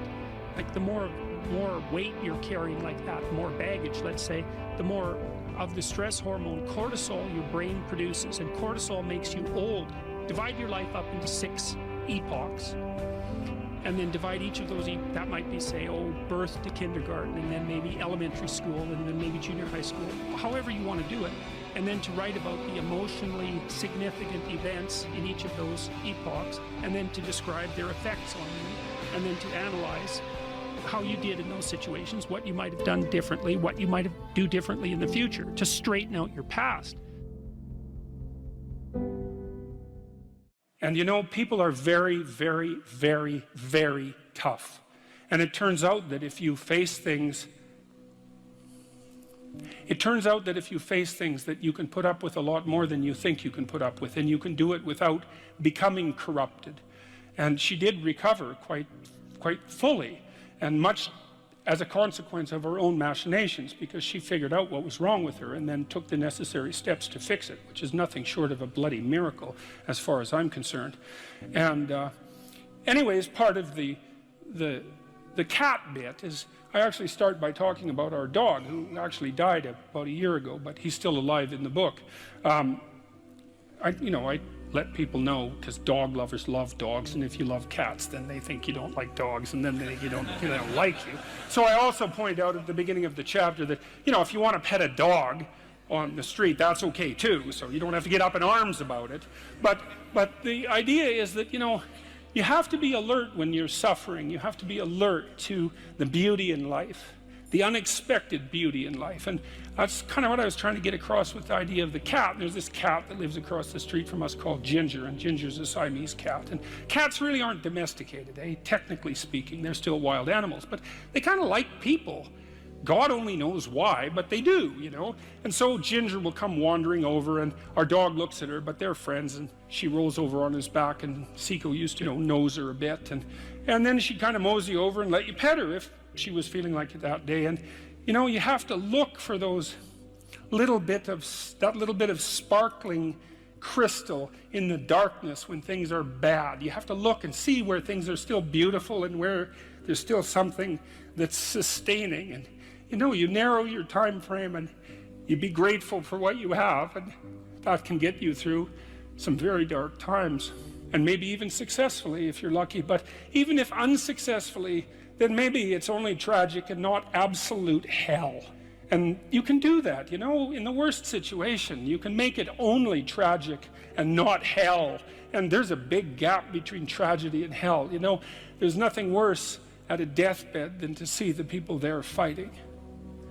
The death is bad enough, but you can take that, as terrible as it is, and make it into something that's absolutely unbearable. And maybe I think, and this is sort of what I closed the book with, this idea is that if we didn't all attempt to make terrible things even worse than they are, then maybe we could tolerate the terrible things that we have to put up with in order to exist, and maybe we could make the world into a better place, and it's what we should be doing and what we could be doing, because we don't have anything better to do.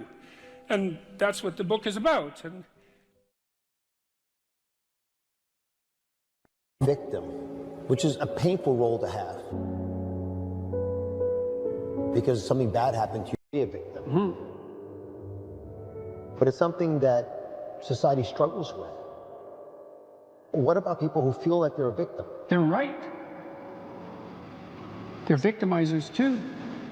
Like, everybody is a strange mixture of victim and victimizer. Lots of terrible things happen to people that aren't justifiable in some sense. Illness strikes people randomly. I mean, not entirely randomly, obviously, but there's a large random element in it, where you're thrown into existence as a consequence of your birth. That's existentialists, especially in the 1950s, talked about that all the time. They talked about it as thrownness, that you're sort of thrown into reality with your particular set of predispositions and weaknesses. And then there's going to be times in your life where things twist in a manner that's unfair to you, that you're not getting your just desserts. But that goes along with all sorts of unequally distributed privileges as well. And so that's the arbitrary nature of existence. But you can't allow those sorts of things to define you, because it's not that useful strategically. When you're playing a card game, you're dealt a hand of cards. Well, what do? You play that hand the best you can. Why? Because all the hands are equal? No, because you don't have a better strategy than playing the hand that you're dealt the best you can.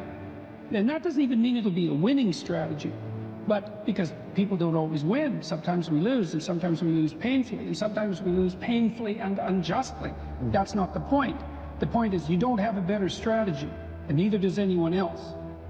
And then it's also not so obvious how privilege and victimization are distributed. If you take someone who's doing quite well in life, and you scratch underneath the surface, you generally don't have to scratch very far until you find one or more profound tragedies of the past, or perhaps of the present. And no matter how well protected you are in the world, you're still subject to illness, you're still subject to aging, you're still subject to the dissolution of your relationships, the death of your dreams, death itself. So Vulnerability is built into the structure of existence. Now, if you start to regard yourself as a hapless victim, or even worse, an unfairly victimized victim, well, then things go very badly sideways for you. It's not a good strategy. You end up resentful, you end up angry, you end up vengeful, you end up hostile. And that's just the beginning. Things can get far more out of hand than that. So strategically, it's a bad game. It's better to take responsibility for the hand that you've been dealt. There's no better, you've got no better protection in life than doing. You know, if you take people, then you expose them voluntarily to things that they are avoiding and are afraid of, you know, that they know they need to overcome in order to meet their goals, their self-defined goals. If you can teach people to stand up in the face of the things they're afraid of, they get stronger. And you don't know what the upper limits to that are, because you might ask yourself, like, if for 10 years, if you didn't avoid doing what you knew you needed to do, what would you be like? Well, you know, there are remarkable people who come into the world from time to time, and there are people who do find out over decades-long periods what they could be like if they were who they were, if they spoke their being forward. And they get stronger and stronger and stronger, and we don't know the limits to that. We do not know the limits to that.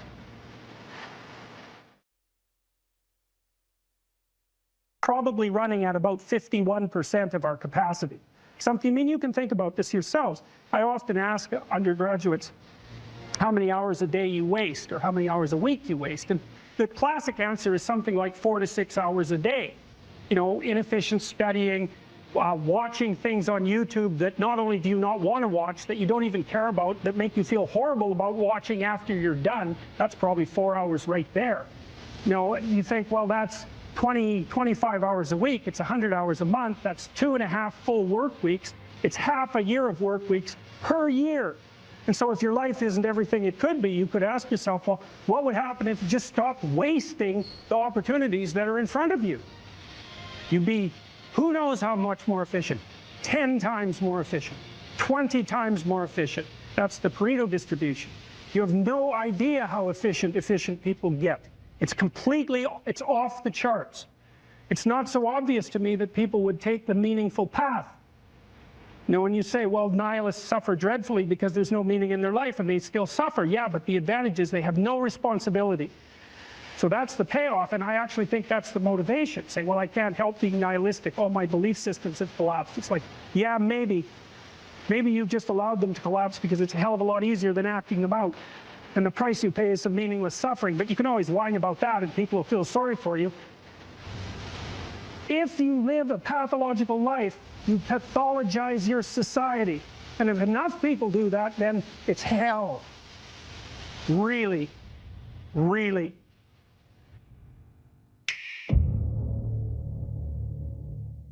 One of the things that you can, I think this heightens the meaning in your life, is to try to do difficult things, right? Aim high. Don't aim so damn high you can't manage it, and make sure you break down your aims into reasonably attainable sub-goals, but you want to aim high, and then you want to see how hyper-efficient you can get. That's a great thing to do in your early 20s, is to see, okay, like, discipline yourself. Think, okay, how much work can I do if I load myself right to the maximum? How far can I work? How hard can I work until I exhaust myself? And then you back off, obviously, because the optimal amount of working, productive engagement, let's say, is that which is sustainable across decades. So you have to learn that, but you don't learn that without stretching yourself to your limits to begin with. And you know, if your life isn't everything it could be, and if you're suffering from an excess of meaninglessness, well, it means you're not oriented in the world of chaos and order properly. It's like you could learn to discipline yourself. Figure out what it is that you need to do and that you want to do, and then see how efficient you can get. Because one of the things that's quite fun is to figure out, if you have a task, I always tell my graduate students this if they're doing an experiment too. If you have a task that you have to do, it's really interesting to spend a few minutes, sometimes hours, depending on how long the task is. See if you can figure out how to do it from 5 to 10 times faster. It means you'll have to rearrange the way you think about it, but you can often do it. And that's how extremely productive people get so hyper efficient. If you're suffering, you are obligated, in a sense, to hold on to whatever rope someone throws you. Life can be meaningful enough to justify its suffering, You can tyrannize yourself into doing things, but I wouldn't recommend it. What I would recommend instead is that you ask yourself what you're willing to do. It's a really effective technique. It's like a meditative technique. That's when life is worthwhile.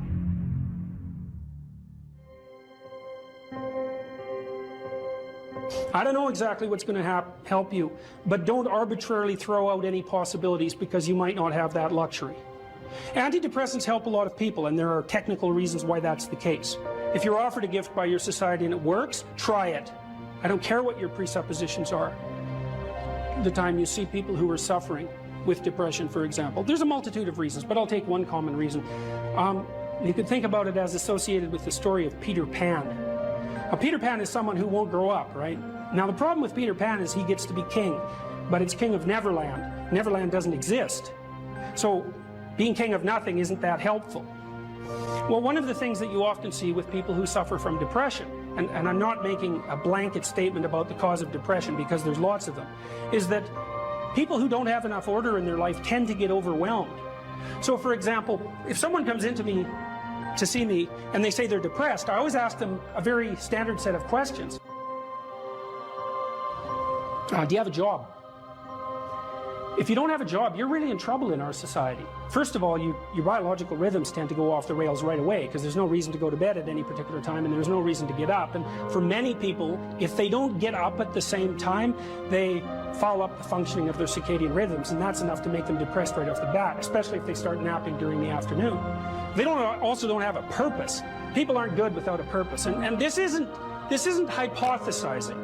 We absolutely understand the circuitry that underlies positive emotion. When you're attending to something you're interested in and you're engaged in it, that's when you're alive.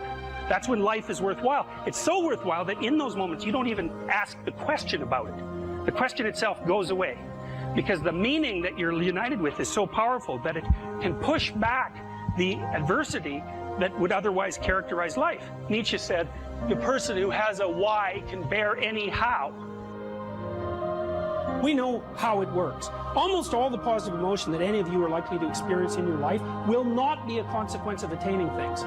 It will be a consequence of seeing that things are working as you proceed towards a goal you value. That's completely different, and you need to know this because people are often stunned. For example, they finish their PhD thesis and their presupposition is that they're going to be elated for a month, and often instead they're actually depressed, and they think, oh, what the hell, I've been working on this for 7 years and I handed it in, and what do I do now? And that's what depresses them, right? It's the what do I do now? Well, they're fine if they enjoyed it pursuing the thing. As long as it was working out, they get a lot of enthusiasm and excitement out of that because that's how our nervous systems work. Most of your positive emotion is goal pursuit emotion. If you take drugs like cocaine or amphetamine, the reason they're enjoyable is because they turn on the systems that help you pursue goals. That's why people like them.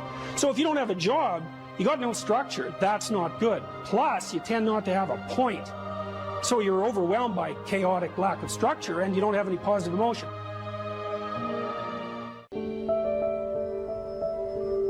So that's an interesting thing. Well, so let's say you go over your past with a fine-tooth comb and you decide you're going to take responsibility for everything that you did that was wrong and everything that you failed to do that you could have done that was right. It's like, does that change the world? It's like, depends on how thoroughly you do it. You might say it changes the world like nothing else possibly can. And I think that that's actually right. You have to allow yourself a certain latitude for error. And that's a useful thing to know too. One of the things I tell people when they're trying to develop a vision for their life or an implementable plan is make a bad plan.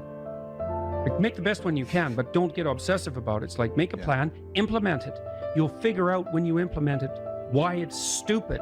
Exactly. And then you can fix it a little bit.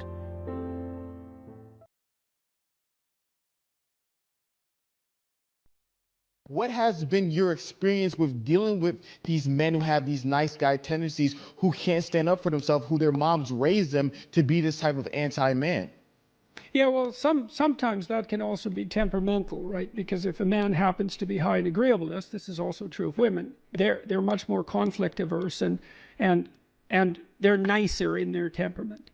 So if you get an agreeable boy, let's say, who also has a doting mother, then you might have that problem. There's other ways of having that problem, but that's one way.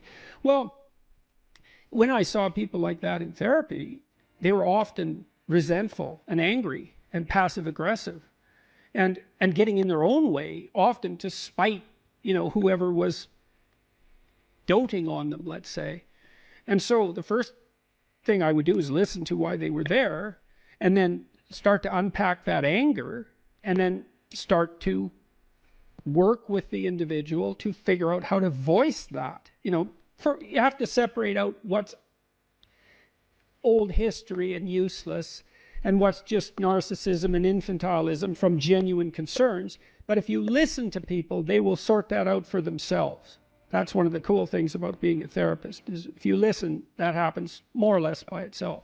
And then as a behavioral psychologist, maybe someone like that would need a raise, but would be afraid to ask their boss. Well, we just practice that. It's like, okay, well, first of all, why should your boss give you a raise? Like, there might be good reasons. He doesn't want to lose you because you're a good worker. Well, are you a good worker? And if you weren't, well, we'd solve that problem. Put yourself in a position where you deserve the raise. Okay, well, now you're too timid or you're too unskilled, because you have to differentiate those two things too, because some people who can't stand up for themselves actually don't know how, whereas others are afraid, and some are both. And so you have to figure out, so some of it's skill training. Well, how do you actually ask your boss for a raise? Well, you tell the truth. That's the best way. You say, look, here's what I'm doing. Here's why it's really useful for you. It looks like I'm somewhat underpaid in this role. That's demotivating me, possibly. I also have other options. I think I need, 15% more, and I'm interested in moving up, and here's what I'll do for you if you do that. And so, think about it. And then if your boss doesn't do that, and all that's true, well, then you should be assertive enough to find another job. Or maybe you look for another job before you even ask for the raise. Put your CV together, right? Update it so you're not afraid to look for another job. All this is strategic thinking. That was another thing that was really fun about clinical work. Most of my clients, they doubled or tripled their salaries within 3 or 4 years. Oh, wow. They worked at it. This wasn't nothing. This was major league strategic planning. And that was true for women and men, so, and that's very fun to watch that happen. Think clearly about it, right? And get your act together, and you got to see what's getting in your way. So maybe you're afraid to ask your boss for a raise because if he says no, you'd have to look for a job, and you don't have your resume or CV updated. And the reason you don't have it updated is because you're embarrassed about the lacks in it, and you don't want to face the lacks because then you'd have to see how you didn't get educated properly because you were useless, and you'd have to take steps to rectify that. And it's a real mess down there, right? Yeah. The reasons you're not asking. So we'd lay that all out and then say, well, you're embarrassed about your resume. Well, update it and let's take a look at it. Okay, well, here's some holes and they're not good. What could you do to fix those? And then you break it down into small steps, right? Implementable steps. That's very practical.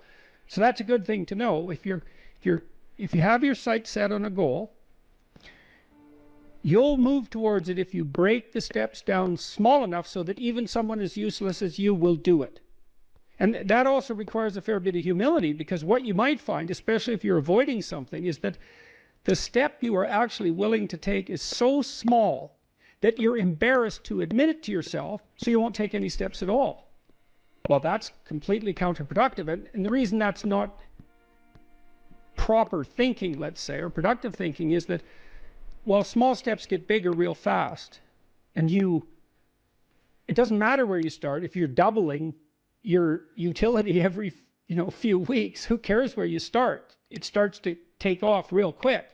So you don't want to be embarrassed. You don't want to be so embarrassed by where you are that it stops you from becoming who you could be. And that's tough. It can be that's real tough. I'm not making light of that. I see exactly why people avoid, but it's not a good solution.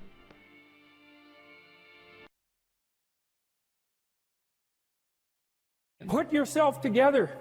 And then maybe if you put yourself together, you know how to do that. You know what's wrong with you, if you'll admit it. There's a few things you could polish up a little bit that you might even be able to manage in your insufficient present condition. And so you might shine yourself up a little bit, and then your eyes will be a little more open, and then you can shine yourself up a little bit more, and then maybe you could bring your family together instead of having them be the hateful, spiteful, neurotic, infighting batch that you're doomed to spend Christmas with. So then you fix yourself up a little bit, and then you got to figure out, well, can you figure out how to make peace with your idiot brother? And probably not, because he's just as dumb as you, so how the hell are you going to manage that? And so then maybe you get somewhere that way, and your family's sort of functioning, and you find out, well, that kind of relieved a little bit of suffering, although it reduced the opportunities for spiteful revenge, and that's kind of a pain in the neck.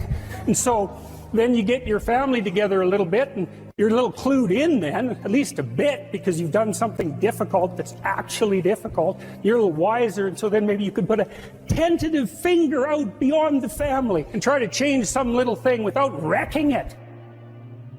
So, and that's the other message of the West. It's like, how do you overcome the suffering of life? And I'm not saying it's only the message of the West. How do you overcome the suffering of life? Is be a better person.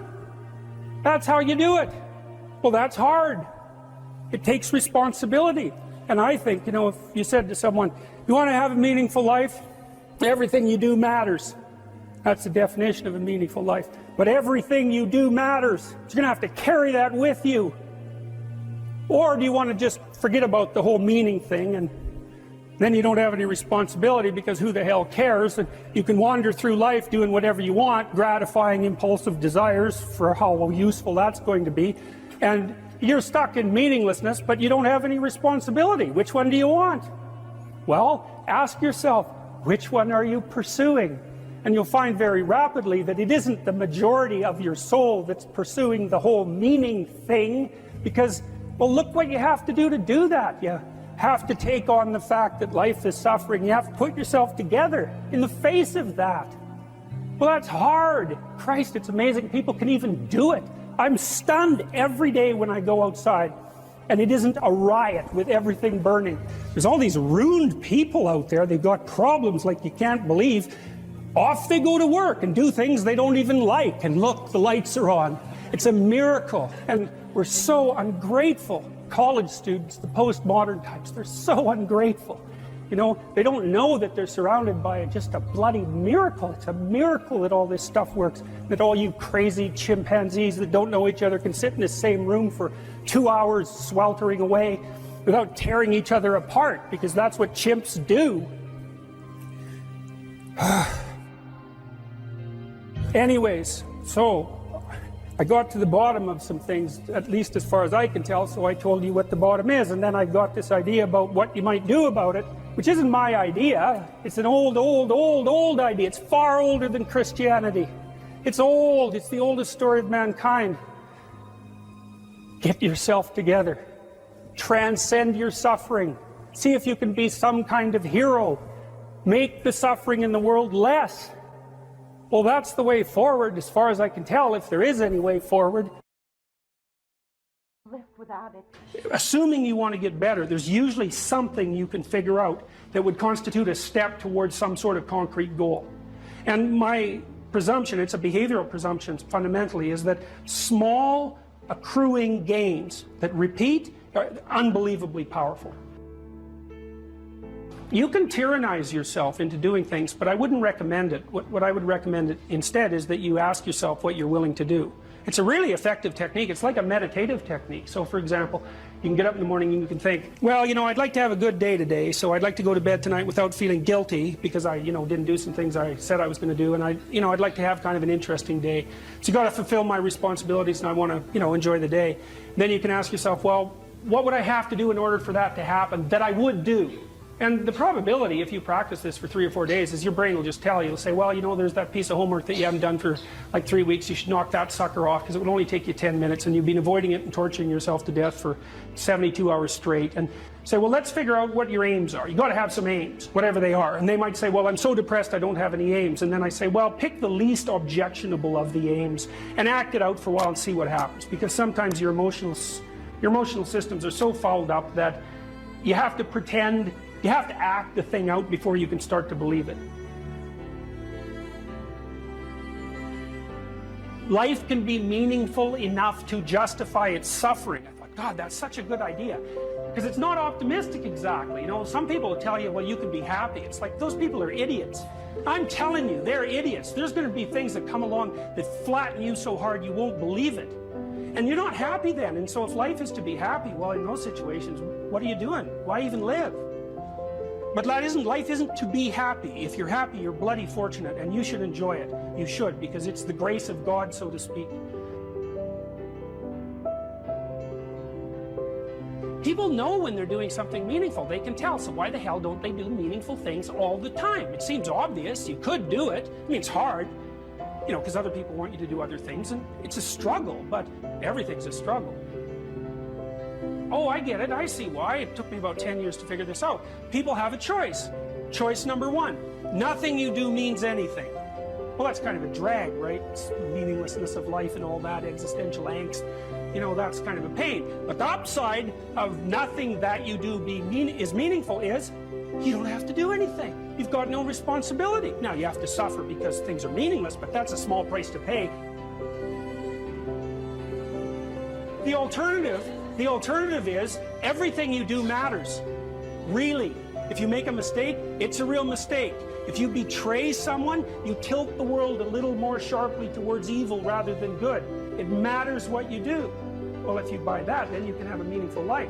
But there's no mucking around. It means responsibility. It means that the decisions you make are important. It means that when you do something wrong, it's wrong. Well, do you want that?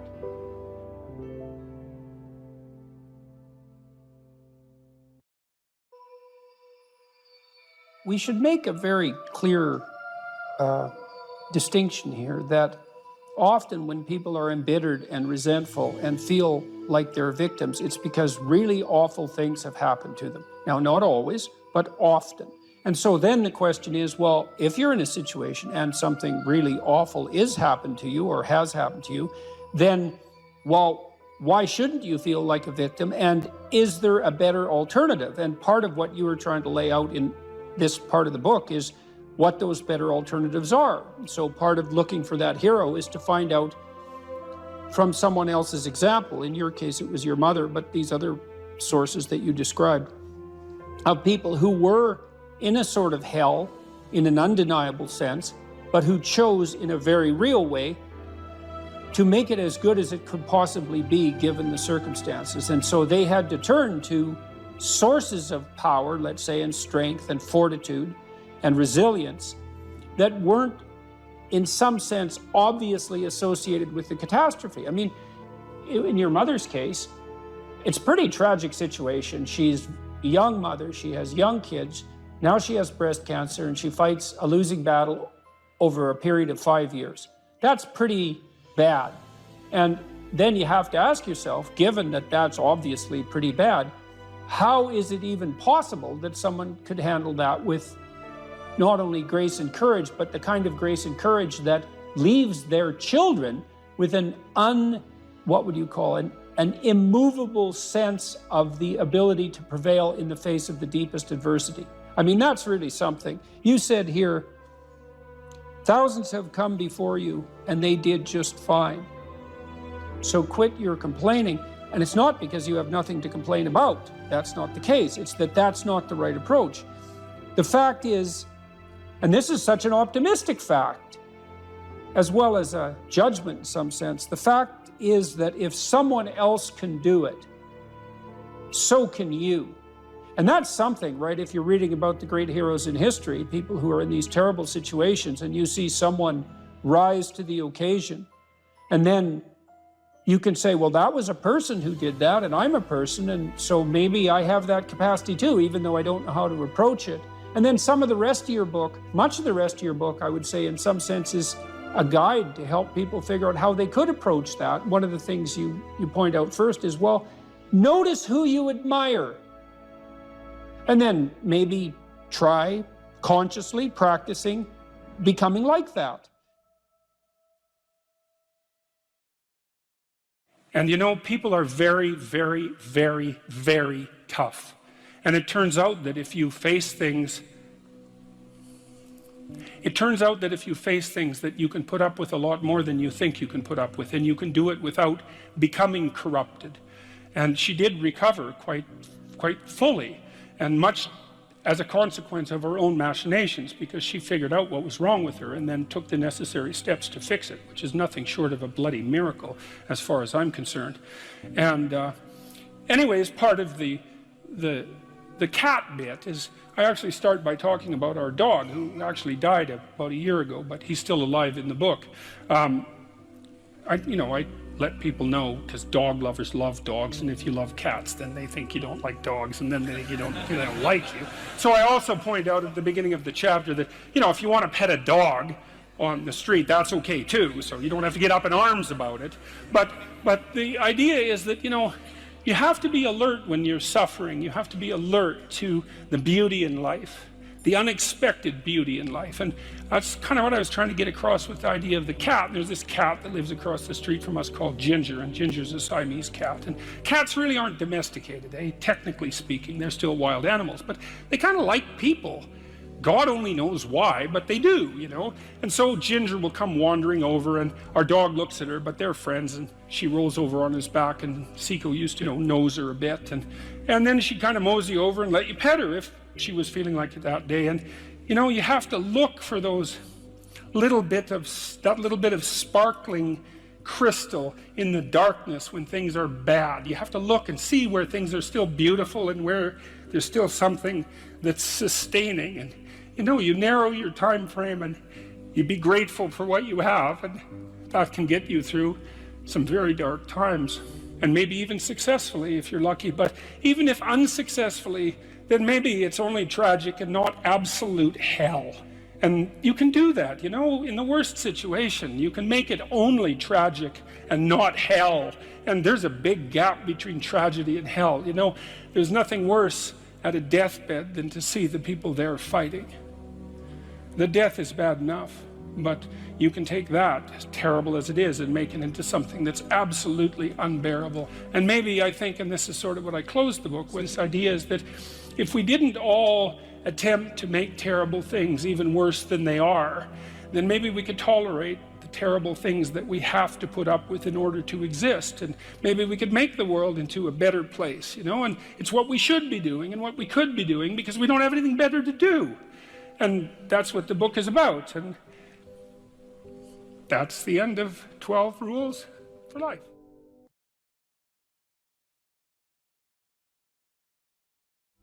You say you are morally obligated to do remarkable things. Mm-hmm. Why? Well, I think partly because life is so difficult and challenging that unless you give it everything you have, the chances are very high that it will embitter you, and then you'll be a force for darkness and not good.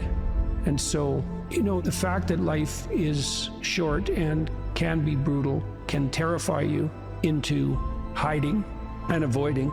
You can flip that on its head and understand that since you're all in anyways, you might as well take the risks that are adventurous. There isn't anything more adventurous than the truth. So why is that a moral obligation? Well, if you hide and you don't let what's inside of you out, and you don't bring into the world what you could bring, and you become cynical and bitter, you will start doing very dark things. Not only will you not add to the world what you could add, but you'll start being jealous of people who are competent and doing well and work to destroy them. So that's the pathway to hell, really. We need to separate out the distinction between fantasy and delusion. You do have a fantasy about the future. So you have to provisionally map the future. That's what a plan is. That doesn't make it a delusion. Like, it becomes a delusion when the map bears no relationship to the underlying territory. So if you have a strategy for the future, maybe let's say that your strategy for the future is that you have 5 million YouTube subscribers in 3 years. Well, you have no evidence of the strict sort that that's how it's going to be, because anything could happen between now and 3 years from now, let's say. But there's no reason to call that a delusion. It's one hypothetically possible path of potential, and then you can make the sacrifices necessary to bring that about. So even though it's a fantasy because it maps something that isn't there, it's not a delusion. It's a delusion when you're ignoring elements of your own experience that would inform your fantasy more effectively. You're ignoring them so that you can live in a positive representation of the future without having to pay the appropriate price for it. The ultimate ideal is also the ultimate judge, because the ultimate ideal is something against which you fall far short. And that might be so painful that you can barely stand it. But then what you do is two things, I suppose, is you lower the ideal and you raise your estimation of your potential. And what do I mean by lower the ideal? Well, if you're comparing yourself to someone or even to a future self, and the gap is so painful that it paralyzes you, then you've created a dragon that you don't have the tools to master. And so what you have to do is you have to scale the dragon down to size. And you want to scale the dragon down to size until it's a size that you are willing to move toward, however small that is. Now, you know, if you're here and your ideal is here and that gap is unbearable, then you reduce the gap and you reduce the gap. And you're going to have to do that anyways, because you're not going to move from where you are to perfect in one fell swoop, right? There's going to be incremental steps. So you have to fill in that hierarchy of progression with a high enough resolution representation so that you can start to move forward. There's another gospel comment that's very interesting. It's called the Matthew principle. And the Matthew principle is, to those who have everything, more will be given, and from those who have nothing, everything will be taken. Now, it's brutal because it implies that reality works like this. When you're moving up, you go like this, right? And that's pretty nice. That's a lot better than this. But when you're going down, you go like that, right? It's like downhill, downhill, cliff. Okay, so you want to avoid the downhill path. Well, if the uphill path is like this, which is like exponential, let's say, or geometric, then what that means is that it doesn't matter how big the first steps you take uphill are, even if they're trivial, even if they're shameful in their size, because you're so useless. If you're disciplined in that, you'll speed up extraordinarily rapidly. And so that's the good news, you might say, is that you can take very small steps, even ones that might be shameful in their size, and you have to admit that to yourself. But once you get the ball rolling, it doesn't roll in a linear fashion, it rolls in a geometric fashion. And this is a really good thing to know, because it can take the sting out of the realization of your own stupidity. It's like, yeah, you know, everybody has their weak sides, let's say, things they're embarrassed about. When I first started going to the gym, I was like 23, and I think I weighed 135 pounds, and I was 6'1", very, very thin, 27-inch waist, something like that. And I smoked like mad, and I drank too much. Like, I wasn't in good shape. The first attempts forward I took in the gym, I went to this swimsuit class. Jesus, it was me and this like really fat guy, young guy, probably not in any worse shape than me, and like 7 old women over 70, and they could outswim me. Like, it was pretty damn humiliating. And so I did a semester of that and got myself in somewhat better shape. And then I started to go to the gym to work out, to lift weights. And that was also rough because, you know, I'd be underneath the bloody bench press trying to lift 75 pounds off the rests. And, you know, some muscle-headed bastard would come over and tell me how to do it. And it's like, yeah, thank you. But you know, it's embarrassing, and lots of times people won't do things like go to the gym because they're so embarrassed about how they look or what sort of shape they're in. And it's a pain to start at the bottom, but you start at the bottom where you're weak. And if you want to rectify what's weak, you have to accept the fact that you're at the bottom and that the first steps are going to be painful. You know, it took me about 3 years, but I stopped smoking, and then I stopped drinking, and I gained 40 pounds of muscle in like 3.5 years, something like that. I basically had to stop doing that because I had to eat like 6 times a day. It was crazy. But I got a lot more physically confident and a lot more coordinated. But the point of all this is, if you're going to rectify your weaknesses, you have to admit your insufficiency to your own shame. Now, if the gap between you and your ideal is so great that it paralyzes you, you shrink that. Things will beckon to you and call to you, and you'll have intuitions about which pathway to take. And you will, in all likelihood, follow those, because what else do you have? You have these orienting instincts. This is another reason why you don't lie.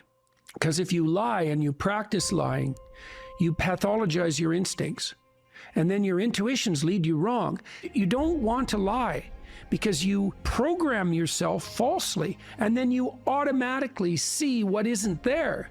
And then, of course, the world will slap you in the face continually, and you'll think, oh my God, the world's such a pathological place. When the truth of the matter is that, no, you just keep running into things that you refuse to see. And then you think, well, the world's made of nothing but obstacles. It's like, well, you put the obstacles in your own path, and you did that by developing these complex, self-serving delusions, a story that you tell other people about who you are that isn't true. You're trying to lay out a map that bears no relationship to reality, and you keep wondering why you wander off the path and into a pit. It's like, well, how could it be otherwise? People have commented to me many times about my bravery, and I don't like that. It's not right. I'm afraid of different things than the typical person. Maybe that's a good way of thinking about it. I'm way more afraid of the consequences of saying something that's false or wandering off the appropriate path than I am of whatever consequences might come for saying what I believe and doing what I believe to be the case. I'm way more afraid of that. You know, I've been reading the Gospel of St. Matthew. I'm writing a book at the moment called We Who Wrestle with God, and one of the things Christ says to people continually is to not damage their vision, is to not put, that's the best way of putting it, don't occlude your eye. You can see what's in front of you if you're willing to see it. And if you're willing to see it, many of the terrible obstacles in life you can just walk around. But if you blind yourself purposefully to follow your own narrow, self-serving delusion, you're going to run into terrible things and terrible people and the terrible part of your own soul all the time. That's what you should be afraid of. You can't be isolated, alone, without responsibility and pursuing your hedonistic nonsense and not be insane and miserable. Those are all the same thing, right? And so, you know, it's got to the point, I've said things that have made me somewhat unpopular, like it's very difficult for people to mature until they have a child. You find a huge part of what you are in that relationship. It makes you responsible, makes you grow up. It gives you the opportunity to mentor someone. You have someone around who's more important than you. Well, that's part of being mentally healthy.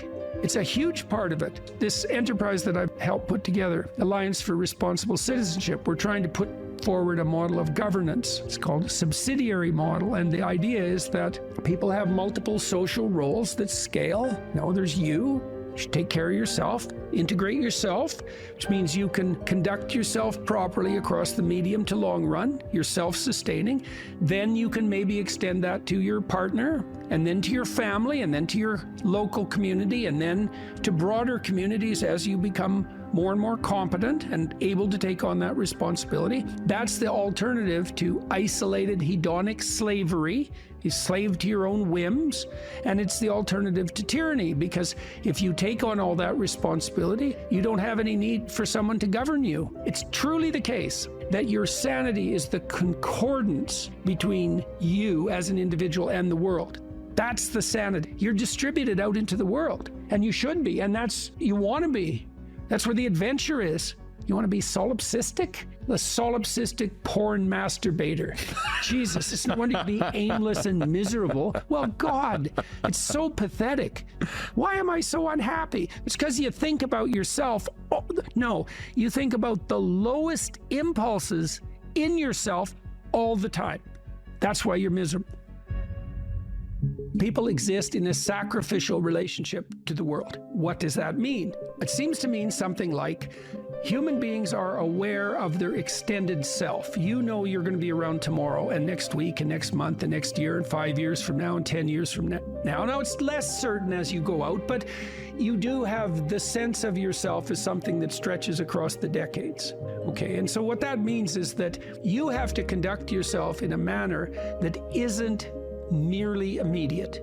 You have to conduct yourself in a manner that will work across time. Now, how do people do that? They work. Work is a sacrificial gesture. So you work, by definition, virtually. Work is the sacrifice of the present for the future. I mean, maybe someone can come up with a better definition of work than that, but I don't think so. It's like you put in time and effort right now, even if it's something not what you'd like to be doing at the moment. You put in time and effort because you believe. What the hell does that mean? You believe it'll pay off. Well, is that a contract with the future? Is it a covenant? Because the relationship that the biblical corpus characterizes human striving is covenantal. It's a bargain. The bargain is you make the right sacrifices and they pay off. That's the bargain. Now, you might say, well, that's just part of the social contract, but the biblical corpus insists that it's deeper than that. It's built into the structure of reality itself. And that if you got the sacrifices right, the future would be paradisal. That's a kind of sacrifice right there, is that you're willing to sacrifice your short-term physiological and psychological comfort for a medium to long-term benefit. It's the essence of sacrifice. This is something the atheists don't understand about the biblical narrative, is that the narrative insists that we live in a sacrificial relationship. It's the essence of humanity to live in a sacrificial relationship. It's like, well, is that true or not? Well, as you mature, your relationships are more sacrificial. It's less about what you, in your narrow sense, want right now, and it's more about what's good over the medium to long run, including other people.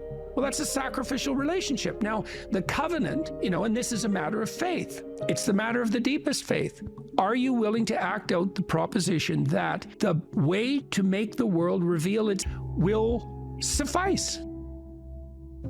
There's technically two different forms of reward. There's consummatory reward. That's what an orgasm is. It's consummatory reward. It brings the behavioral and perceptual sequence to a halt. It ends it, right? At the climax, it ends it. But then it's over. That journey is over, right? Then there's the dopaminergic reward, and dopaminergic reward is evidence of advancement towards a goal, right? Okay, so there's a corollary to that. Well, how do you become optimally engaged? Because dopamine facilitates engagement and focus, which is why drugs like amphetamines can be used for kids who are attention deficit disorder. You tap up the dopamine response, they lock on, right? Okay, so they're locking on to a goal-directed pursuit. The problem with amphetamines is that they can lock you on so hard you can't get out of the frame. So like kids on amphetamines will obsess, for example, about cleaning up their closet. They can't switch to the next activity. Okay, dopaminergic reward is reward that's accrued in relationship to a goal. Okay, so what's an implication of that? Well, pursue the highest possible goal. Well, why? Because the kick from advancement is higher. Now, you have to balance that. It can't be, you have to advance, right? Because imagine the reward's got two components. Number one is you're moving towards something valuable. Okay, so you want it to be as valuable as possible. Okay, but you have to be moving. You need something extremely valuable that you can move towards. Okay, so part of the reason that you establish a relationship with God, let's say, is because that's what sets the upper bound to your vision. It's like, I want things to be the best they could be. That's a vision of paradise. Well, that has to be fractionated into, your proximal decisions, but lurking behind that should be this continual movement towards, what would you say, a heaven that recedes as you approach it. That's the proper vision of heaven. A heaven is a place that's perfect and getting better, both at the same time. That's what music shows you, because a great piece of music is perfect, but it's just getting better as it unfolds. And you need that. This is part of the problem with a static utopian vision, something Dostoevsky criticized. If you gave people nothing but consummatory reward, he famously says, so that they can do nothing but sit in tubs of hot water, eat cake, and busy themselves with the continuation of the species, human beings would break that all to hell in a moment just so they have something interesting to do. If you run yourself through a disciplinary process, so you accomplish something, maybe you don't attain the goal you were aiming at, but you accrue a new way of looking at the world and a set of skills. Well, if you just keep doing that, you have multiple ways of looking at the world and more skill. Well, that's your storehouse of treasure. As you walk through life in your normal mode, things will call to you. And if you pursue them, they will take you deep. It doesn't really matter what it is that call. What matters is that you pursue it, and you pursue it to the depths. And as you pursue it to the depths, you will become transformed. And if you do that without reservation, that will turn you into the person who frees the slaves and opposes the tyrants. And that is how it works. That's the call. And that can happen in any direction, virtually any direction. You just have to pursue it with sufficient faith.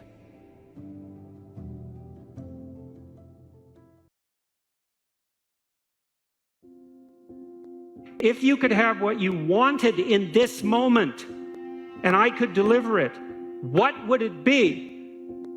How much of the mess that you see around you would vanish if the mess that you could put straight was put straight? You know perfectly well that if you put your mind to it and you make the proper sacrifices, there are things you can set straight. What advice do you have for a young man in his 20s? Make a plan. Look at what you're interested in. Get disciplined about something. Allow for the possibility that you have something important to contribute to the world, and that the world would be a lesser place without that contribution. Don't be afraid of taking on responsibility.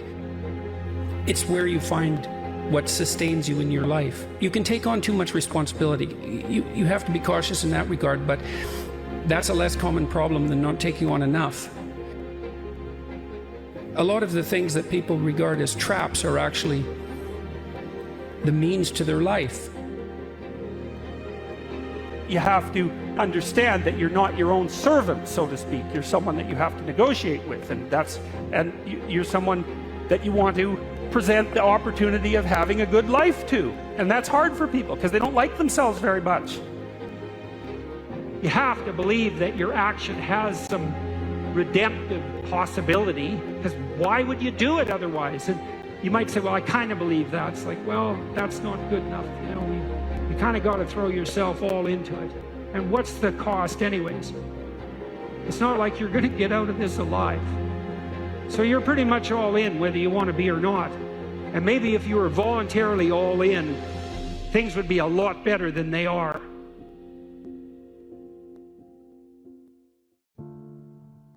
If the world isn't everything that you want it to be, maybe you're not acting the way you should.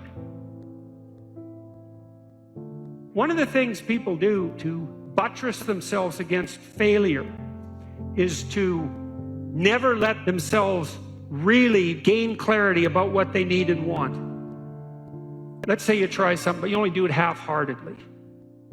And then you fail, and you think, well, I didn't really fail because, you know, I held a bunch back in reserve, and so I didn't get what I wanted, but maybe had I been all in, I would have. And so you don't have to upbraid yourself too much for the failure. Now, it's a catastrophic way to live, to sit on the fence and to not commit, because instead of risking the possibility of failure, you engage in what's essentially the absolute certainty of failure. Because if you want something worthwhile and difficult, which you probably do if you want to have an adventure and go somewhere, then what's the chance you're going to get it if you're halfway in? You can't be halfway in, but that sort of protects you against failure, because you can tell yourself, well, if I tried, I could have done it. It's like, you know, you tell yourself that 200 times and your life's over. Better have a valued goal, because otherwise you can't get any positive motivation working out. And so the more valuable the goal, in principle, the more the micro processes associated with that goal start to take on a positive charge. And so what that means is, well, you get up in the morning and you're excited about the day, you're ready to go. And so as far as I can tell, what you do is you specify your long-term ideal, you specify your goal. You do that in some sense as a unique individual. You want to specify goals that make you say, oh, if that could happen as a consequence of my efforts, it would clearly be worthwhile. Would it really be so terrible if my life wasn't miserable? Would it be so terrible if I got what I wanted and needed, especially if I was doing that in the best possible way? Well, there isn't anything better to have than a problem that's worth solving. Like, that's really worth solving, right? And so the more of that you take on, the more you have a reason to get out of bed in the morning, no matter what. Like, I'm getting up, I'm trudging forward. Doesn't matter what I'm suffering from. I've got things that need to be done. They're necessary. And that gives you that sense of purpose that is the antidote to bitterness. So, yeah, there's lots of reasons to, you know, because I've thought for a long time, imagine you have a choice in front of you, because you do. So here's the choice. Your life is either meaningful or meaningless. Okay, so let's go through the meaningless part first. Because you think, well, of course I don't want it to be meaningless. It's like, yeah, just hold on a second. Nothing you do matters. And so impulsive pleasure is the order of the day. No responsibility. You can do whatever you want. It's like Pleasure Island in Pinocchio, right? Or it's like Neverland in Peter Pan. You're still a kid. You can play all the time. Yeah. Impulsive pleasure and no responsibility. That's the reward for meaninglessness. Well, but then the other side is, okay, well, let's say you want your life to be meaningful. It's like, okay, then what you do matters. It actually matters, right? Make a mistake, hurts you, hurts your family, hurts the world in a deeper way than you think. And you have to be awake to that. And then you have to take it on yourself. I don't know if you can be less afraid of death exactly, but I think that here's a hypothesis, and this is a Socratic hypothesis. I write about this in my book too, by the way. Maybe if you live your life thoroughly, right? You take use of the advantages, make use of the advantages that are put in front of you, make use of your talents, say yes to things, tell the truth, like stand up and get at it, assuming that you can do that, you know, because some people are very ill and hurt, but assuming you can do that, I think the only way to combat fear of death is to live fully. And I think that might actually work. I kind of wonder, I've talked about this with my father too, who's getting pretty old. You know, I've asked him if, for example, if he could be transformed back into an 18-year-old, knowing what he knows now, would he do it? And he was ambivalent about that. You know, he didn't say no, but he didn't say yes. And we talked about this idea that if you lived your life fully, you know, maybe that would be good enough. Because, you know, I loved having kids, but I don't feel that I would have kids again, you know, because in some sense I've already done that. And so maybe there's a set number of adventures that you have to go on in your life. Let's say you have to be married, you have to have kids, you have to have a career, you have to have friends, you have to have something useful to do with your time outside of work. Those are all things that are covered in the future authoring program, by the way. Maybe if you do all those, it's like, that's good enough. You've had your life and that's enough. I mean, I don't know. 10 years ago, I thought, you know, if I could extend my life radically, then I would. And I'm not so sure about that now that I'm 55, you know, I'm getting older. I kind of have a suspicion that you might come to an end, you know? That's what it looks like. I mean, I don't want that to be soon, but maybe you exhaust yourself in your life, you know, maybe you can, so that there's nothing left of you, really. Do you worry that your fame traps you into the person that you were before? Yeah, well, Elvis became an Elvis impersonator by the time he died. Yeah, do you fear that you have become a Jordan Peterson impersonator? Do you fear of, in some part, becoming the famous suit-wearing, brilliant Jordan Peterson, the certainty in the pursuit of truth, always right? I think I worry about it more than anything else. I hope I do. I better. Has fame to some degree, when you look at yourself in the mirror, in the quiet of your mind, has it corrupted you? No doubt, in some regard. I mean, it's a very difficult thing to avoid, you know, because things change around you. People are much more likely to do what you ask, for example, right? And so that's a danger, because one of the things that keeps you dying properly is that people push back against you optimally. This is why so many celebrities spiral out of control, especially the tyrannical types that, say, run countries. Everyone around them stops saying, yeah, you're deviating a little bit there. They laugh at all their jokes. They open all their doors. They always want something from them. The red carpet's always rolled out. It's like, well, you think, wouldn't that be lovely? It's, well, not if the red carpet is rolled out to you while you're on your way to perdition. That's not a good deal. You just get there more efficiently. And so one of the things that I've tried to learn to manage is to have people around me all the time who are critics, who are saying, yeah, I could have done that better, and you're a little too harsh there, and you're alienating people unnecessarily there, and you should have done some more background work there. And And I think the responsibility attendant upon that increases as your influence increases. And as your influence increases, then that becomes a lot of responsibility. You know, and then maybe have an off day. And well, here's an example. I've been writing some columns lately about things that perturb me, like the forthcoming famine, for example. And it's hard to take those problems on. It's difficult to take those problems on in a serious manner, and it's frightening. And it would be easier just to go up to the cottage with my wife and go out on the lake and watch the sunset. And so I'm tempted to draw on anger as a motivating energy to help me overcome the resistance to doing this. But then that makes me more harsh and judgmental in my tone when I'm reading such things, for example, on YouTube, than might be optimal. Now, I've had debates with people about that, because I have friends who say, no, if you're calling out the environmentalist globalists who are harassing the Dutch farmers, then a little anger is just the ticket. But then others say, well, you know, you don't want to be too harsh because you alienate people who would otherwise listen to you. It's like, that's a hard balance to get right. But also maybe anger hardens your mind to where you don't notice the subtle, quiet beauty of the world. The quiet love that's always there, that permeates everything. Sometimes you can become deeply cynical about the world if it's the Nietzsche thing. Yeah. Battle not with monsters, lest ye become a monster. Yeah. And if you gaze into the abyss gazes also into you. Right. But I would say, bring it on. Right? Because I also say, knowing that he's absolutely right, but if you gaze into the abyss long enough, you see the light, not the darkness. Are you sure about that? I'm betting my life on it. Yeah, that's a heck of a bet. Well, that's... Because it might distort your mind to where all you see... is abyss. Is abyss, yeah. is the evil in this world. Well, then I would say you haven't looked long enough.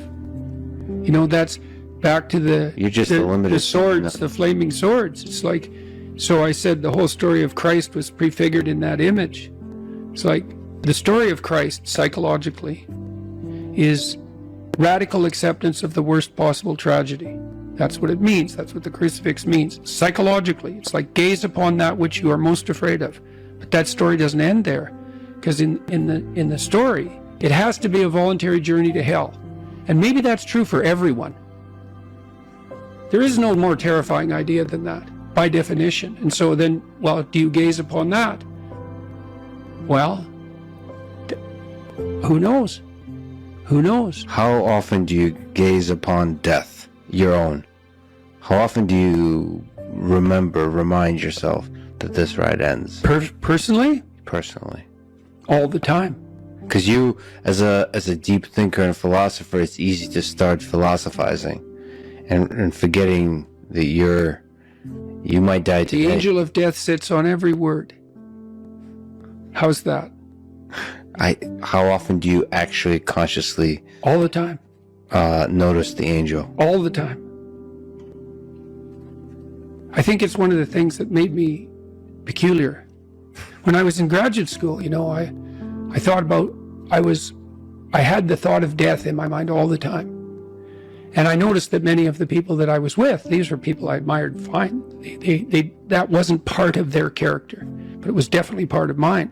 I'd wake up every morning. This happened for years. Think, time's short, get at it. Time's short, get at it. There's things to do.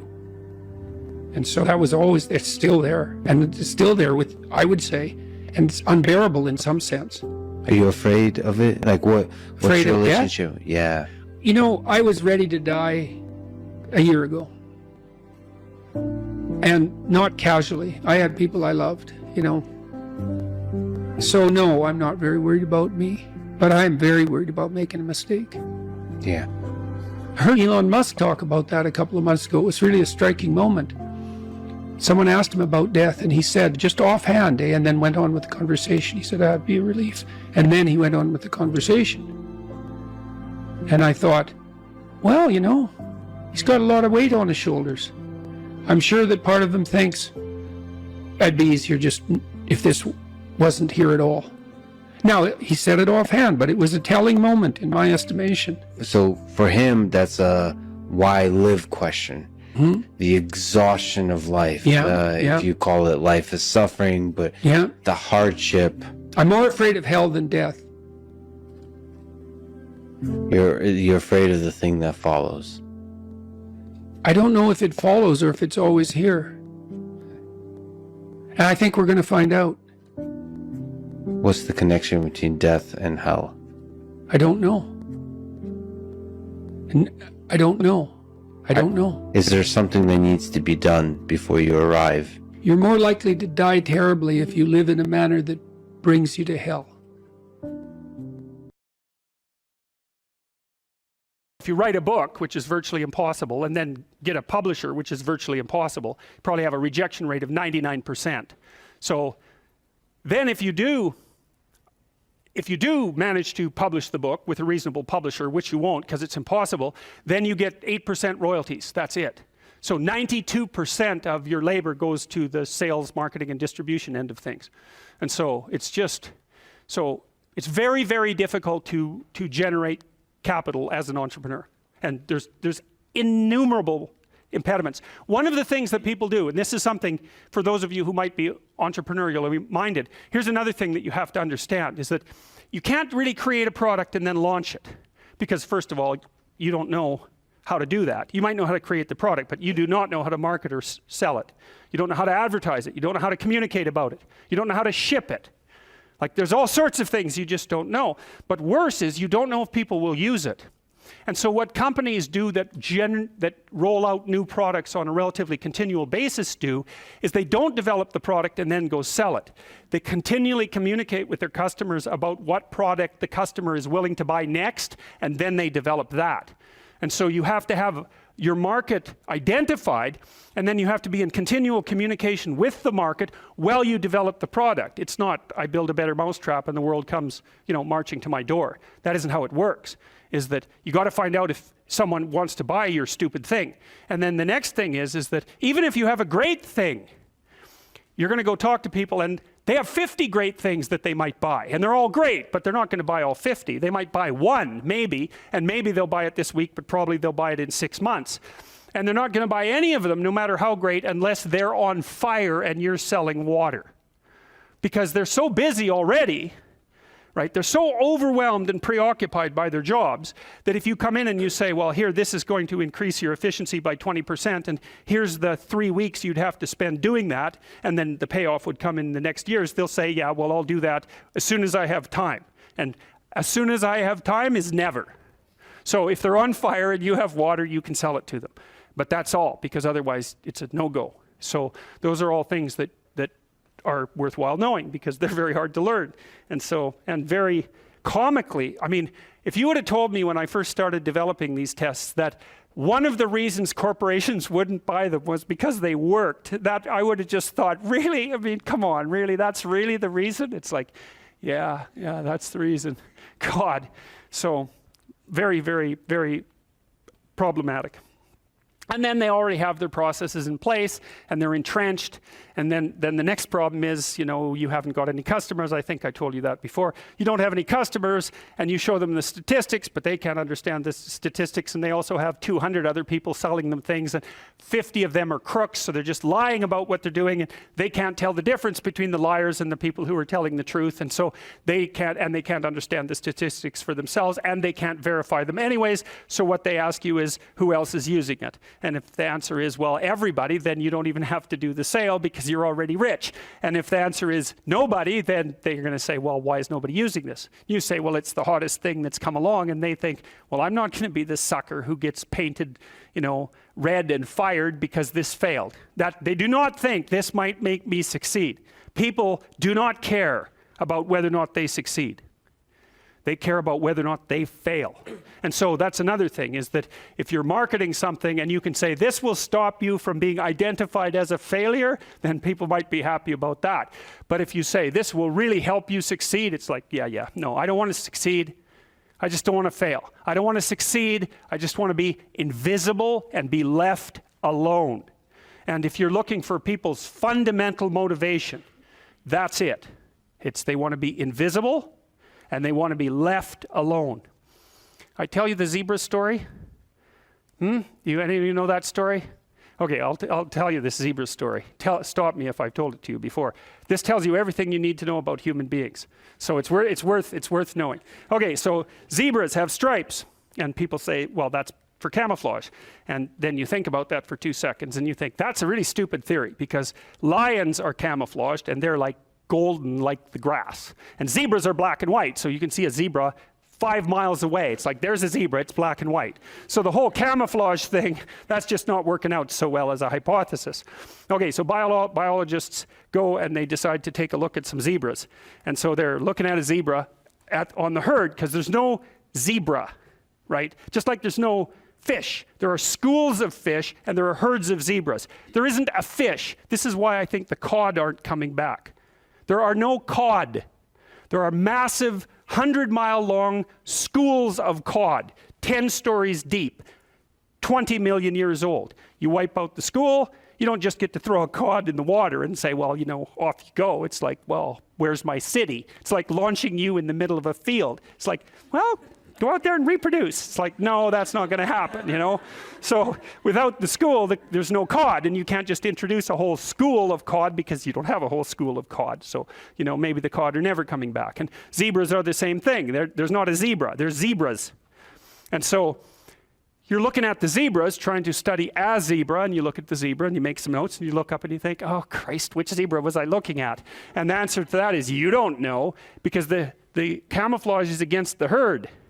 And the black and white stripes. There's a variety of reasons for the stripes. Flies also seem not to like the stripes, but you know, usually things evolve for multiple reasons. But anyways, it's very difficult to parse out a zebra against the herd. You look down, you look up, it's like, uh-oh, all those damn zebras look the same. Yes, the camouflage is effective, but it's against the herd. All right, so then you think, well, we better identify a zebra so we can see what he's up to.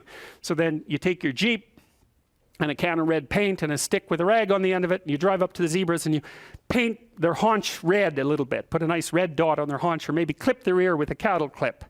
And then you stand back and you think, hey, I'm pretty smart, now I'm going to watch that zebra. So what do you think happens to the zebra? The lions kill it. Right. Because lions, they're smart, right? Hunting animals are smart. But they have to identify a zebra before they can organize their hunt. They can't just hunt the whole herd. They have to pick out a zebra. And so maybe it's like a zebra that's got a sore hip or something. And so you think, well, nature's kind. It just takes the weak. It's no, zebra or lions like really healthy, delicious zebras. But they look like all the other healthy, delicious zebras, so they can't get a bead on them. But if they're small and just born, or if they're limping, or there's something that identifies them, then the lions can pick them out. And then they do pick them out. And so the rule for human beings is keep your damn stripes on so the lions don't get you. And I'm telling you, man, if you want to remember one thing from my class about human motivation, that's a good thing to learn. People camouflage themselves against the herd, and they like to be in the middle of the herd, which is what fish do, by the way. If you have a big school of fish, the smart, healthy, large fish are in the middle of the school. Because you know what you call fish on the outside of the school? Bait. Right. So that's what people are doing. They're trying to move into the middle of the herd all the time. And the herd moves around, or the school moves around, and people are going, well, I'm in the middle. I'm staying in the middle here. So I've got this protective ring of people around me so the predators don't pick me out and do me in. So, okay, so that's part of the reason why I said, well, you can't sell something to someone for success, because you're thinking, well, people are aiming at success. Don't be thinking that. It's not by any means necessarily true. Trait neuroticism is a powerful motivator. And trait neuroticism is, let's not be too threatened or hurt, right? That's the negative emotion system. And the negative emotion system is a killer source of motivation. You also see that there are scales of well-being that have been designed, mostly by social psychologists, which means they're very bad scales most of the time, because their psychometric capacity is absurdly low, generally speaking. So what you find with scales of well-being, sometimes they're talked about as scales of happiness even, is that people aren't after happiness, they're after not hurting. It's not, so they don't want to be extroverted and enthusiastic, right? And bubbly and full of smiles and laughter. That isn't what they mean by I want to be happy. What they mean is I don't want to be anxious or in pain. And so well-being scales tend to be something like emotional stability plus extroversion. But the big loading is on emotional stability, the reverse of neuroticism. You want to avoid suffering. You don't want to be happy. You want to avoid suffering. And one way to avoid suffering is not to let the lions gnaw on you. And one way of doing that is to stay in the middle of the damn herd. And so, like, I'm not being a smart aleck about this. I understand why people do that. There's real danger to being visible. There's real danger in being visible. Now, you might be successful if you're visible, but you also might be dead. Agreeableness is a very difficult personality dimension to understand, I think, partly because it's difficult to dissociate from neuroticism and as well from extroversion. Because agreeable people like you, and so that kind of sounds like extroversion, and disagreeable people sound like they're hard to get along with, and they sort of are, but people who are high in neuroticism are hard to get along with too, and they tend to be volatile and irritable. And so most of the time, if you're engaged in a contentious issue with someone and emotions flare, it usually has more to do with trait neuroticism than with disagreeableness per se. So what I'm going to do is try to describe to you what the agreeable trait is on both of its dimensions, and also to lay out the pros and cons of existence on that normal distribution, trait normal distribution, at more or less every point. Because I think, the way I look at it anyways, is that of all the traits, agreeableness is the one that seems to come with the most marked positive and negative aspects, features, let's say, so we don't confuse it with aspects, the most positive and negative features at each point on the distribution. It's a very complex, seems to be a very, very complex dimension. So I'll read you some of the questions from the Big 5 aspect scale, and that'll give you kind of an initial rule of thumb estimate about whether or not you're agreeable or disagreeable. And so here are some of the questions. Imagine that you're answering these for yourself on a scale from 1 to 5, strongly disagree to strongly agree. So the first question is, am not interested in other people's problems. So if you are interested in other people's problems, that tilts you towards agreeableness, and I believe agreeableness is divided into compassion and politeness, which also sound like very positive things, right? Because everyone wants to be compassionate and everyone wants to be polite, and so you might say, well, is that a virtue? Are those virtues, with the other end being actually negative, to be not compassionate, not polite? It's certainly worded that way, and that's actually a mistake, because we know that these traits are normally distributed, roughly speaking, right? And that means that there has to be positive and negative features at every single position on the distribution. And so to make the presupposition, for example, that being extroverted is being better than being introverted, or that being emotionally stable is necessarily better than being neurotic, is to make a confusion of moral obligation with trait position. You have to assume that there's advantages and disadvantages all the way along, or the distribution wouldn't have set itself up that way, especially because these seem to be biologically instantiated traits. So anyways, if you're interested in other people's problems, they like to unburden themselves to you, you care about it. That's a mark of compassion. If you're more or less indifferent to other people's stupid problems and you wish they just get on with it, then you're less compassionate, you're harsher and more, well, at the extreme, more callous. Let's see. Respect authority. That's politeness. That's part of agreeableness. Rarely, let's see.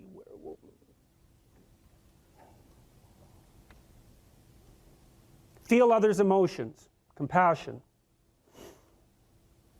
Inquire about others' well-being, compassion.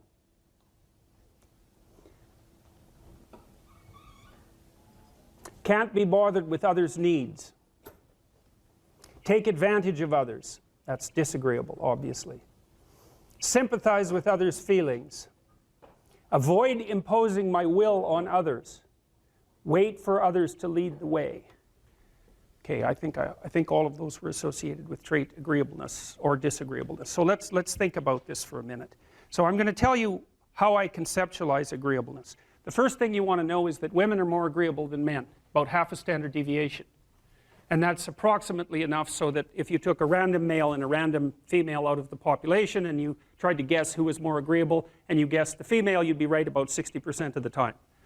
So, but what's interesting about that, and this is something also to keep in mind, is about normal distributions, you know. So imagine you have a normal distribution so that most people are in the middle, and then you have another normal distribution, male and female, and mostly they overlap. But you see out here and out here, they don't overlap at all. And so even though on average men and women aren't that much different in terms of their levels of agreeableness by the group, if you go out and you look at the extremes, they're very different. So all of the most agreeable people are women, and all of the most disagreeable people are men. And the thing is, the extremes are often what matter rather than what's in the middle. And so one of the ways that's reflected in society, by the way, is there's way more men in prison. And the best personality predictor of being imprisoned is to be low in agreeableness. It makes you callous. Now you might think, well, what's the opposite of compassion and politeness? And the answer to that is, I think it's best sort of conceptualized as a trading game. So let's say that we're going to play repeated trading games. And if you're very agreeable, then you're going to bargain harder on my behalf than you're going to bargain on your own behalf. Whereas if you're very disagreeable, you're going to do the reverse. You're going to think, I'm in this trading game for me, and you're going to take care of your own interests. Where an agreeable person is going to say, no, at best this is, at worst this has to be 50-50, but I'd like to help you every way I can. Okay, now so you kind of understand that. Now the advantage to being agreeable then is that you're good in teams and you're very much likely to give other people credit. The downside of being agreeable is that you're not very good at putting forward your own interests. And so one of the things that predicts salary across time, for example, is agreeableness, and it predicts it negatively. And so it's part of the reason why women get paid less than men. And this is something for the women in the class to really listen to, because how you get paid across time depends on a very large number of things, right? It depends on your skills and your abilities and your position and your social network and all of that. But the other thing it depends on is whether or not you actually go ask for money, or maybe that you don't even ask, because actually you don't ask for money. You tell people that you need to be paid more, or something they don't like will happen.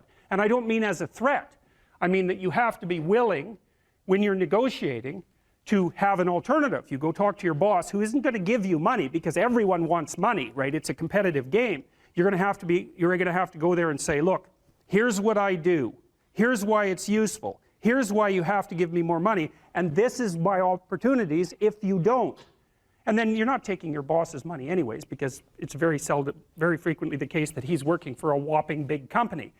But he needs an excuse to give you money, because everyone's asking for money all the time. And so you have to put your case forward powerfully and disagreeably. Now, you don't want to do it too disagreeably, because then he's going to think that you're a son of a bitch, and maybe he's not going to give you anything, and maybe you'll get fired for being mouthy and all of that. And that certainly happens to people who are too disagreeable.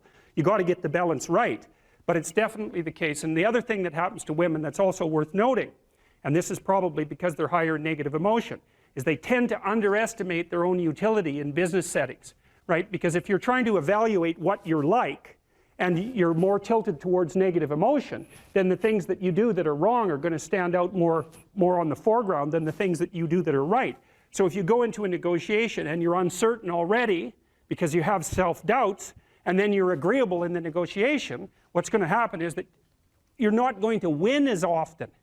And winning in a business setting or in a career development setting means more opportunity for promotion and more revenue generated. Now, the downside of that, of course, is as you climb the business hierarchy is that you also have to take on more responsibility. And that responsibility is sometimes unpleasant as well, especially to people who are agreeable, because you're not necessarily liked if you're in a position of authority. And agreeable people really like to be liked. It's their primary motivator, because they're concerned about the maintenance, I would say, of intimate, positive relationships. And that also makes them conflict avoidant. So now you're moving towards the promised land, let's say. So that's inspiring, and that produces positive emotion, because you experience positive emotion when you see yourself moving towards a valued goal. No valued goal, no positive emotion. That's how your systems are set up psychophysiologically. On the negative front, well, maybe anger and bitterness and fear stop you. Okay, so what do you do with them? Take good stock of your sinful nature, let's say. You know what temptations you're prone to and what knock you off the beaten track, and maybe you feel guilty about it. You know where your weaknesses are, and you probably have some idea of just what kind of hell you could inhabit if you let those weaknesses get the upper hand. So why don't you just write about that for 15 minutes? So let's say this isn't what you could have in 5 years. It's the pit you could dig for yourself if you decided to, you know, just sit there or dig. Everyone has a sense of that, you know, for some people. My temptation probably would have been alcohol. It calmed me in social situations. It made me feel a closer kinship to people, and it was a pretty good stimulant. And so it was a really good drug for me, and I enjoyed it quite a lot, too much. But I learned that I had better things to do. I wouldn't have stopped without better things to do. And that's And what did you mean by better things to do? Well, I was writing my book, Maps of Meaning, when I was still carousing as a graduate student. I'd started to put my life together by that point quite a bit, but I was still a party animal and very social. And but I found that I couldn't think hungover. And not only that, I couldn't handle the emotional tension of what I was dealing with intellectually. It was too, because, you know, if you're hungover, your emotions are more sensitive, especially your anxiety. And the work I was doing was way too demanding emotionally because I was dealing with historical atrocity, and the motivations for that was just too damn dark, you know, to be dealing with hungover. Plus, once I had written a fair bit and was editing, once you've edited your work to a substantial degree, you have to use finer and finer gradations of judgment to continue to improve it. And if you're fuzzy-minded at all, if you've impaired your judgment, when you edit, you can make it worse, not better. And then I also realized that the only times I really regretted my actions was when I was drinking, because it disinhibits you, and that's fun. That can be really fun. But I'd wake up the next day and think, yeah, I was a little too provocative. I was a little too aggressive. I was a little too mean-spirited in my wit, a little too egotistical, or maybe more than a little on all of those fronts. A little careless in my choice of partner, a little uncontrolled in my social behavior in places I shouldn't have been, because, you know, I was starting to, well, I was a graduate student and a teacher by that point, and I was interacting with professors, say, in the social milieu. Responsibility grew. Yeah, well, it wasn't the time to be drunk. That just wasn't good. That worked in northern Alberta to some degree in some subcultures, but in those situations, it just made me look like a fool. Well, it made me into a fool, not just look like one. And then when you and I got married, I didn't, and we were going to have kids. I thought, well, I'm not drinking when I have kids. Yeah, I wanted children. Yeah, and you know, you want to grow up at that point. And besides, I was ready to dispense with all of that by then. In any case, so you can imagine the hell you could inhabit. And then the advantage to that is, see, people are often afraid of moving forward, and no wonder. But you should be way more afraid of not moving forward. And so if you get that hell behind you, it's like, well, do I want to go there? Well, I don't have the effort or the energy. I'm not even sure that it's the right thing. It's like, well, do I want to go back there? It's like, no, definitely not that. And if you don't feel that, hell, then you're not nearly as motivated as you could be.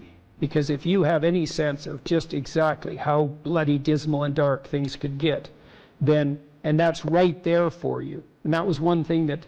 I thought it was helpful.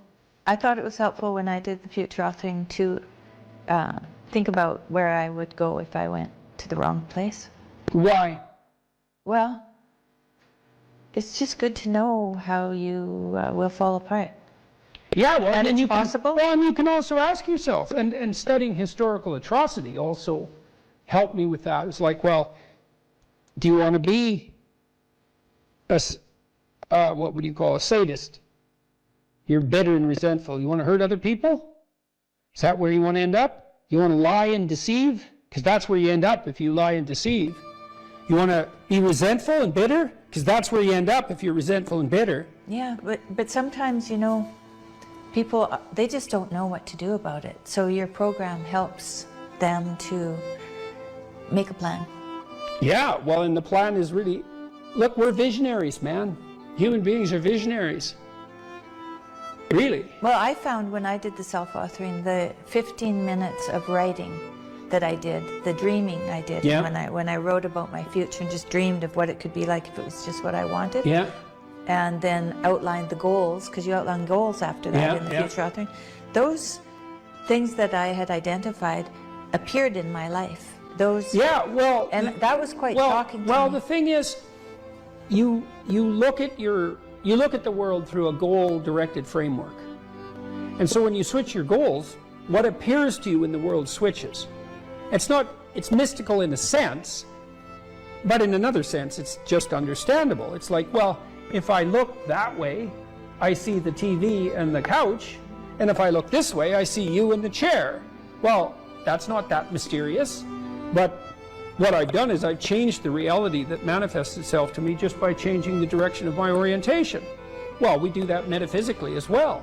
And so, for example, if you decide that you're going to be courageously trusting towards people when they offer you an opportunity, even though you're skeptical and timid, but you decide, no, I'm going to have some faith in people, so I'm going to be courageous and trusting. Then when they open a door to you that's an opportunity, you'll think, oh, that's a door I could walk through, instead of thinking I'm moving into a trap. And it's the same reality in some sense, but the way that you're interacting with it changes. Well, it can change. It can invert. It can change so radically that it barely looks like you're living in the same world. There are a lot of potential interpretations that you can validly lay on the world, and some of them are extremely positive, and they still work. And wouldn't that be lovely if you could lay an incredibly positive vision on the world in a calculating and strategic manner, not an instrumental manner, right? Because you're aiming at something genuinely good, and that would work. And that is how the world works. One of the things I loved about my clinical practice, I loved this. It was so good, and I miss it. We're always working. The best parts of me and my client were working together to make everything about their lives better. And it worked. You know, like I had lots of female clients who tripled their income in 4 years.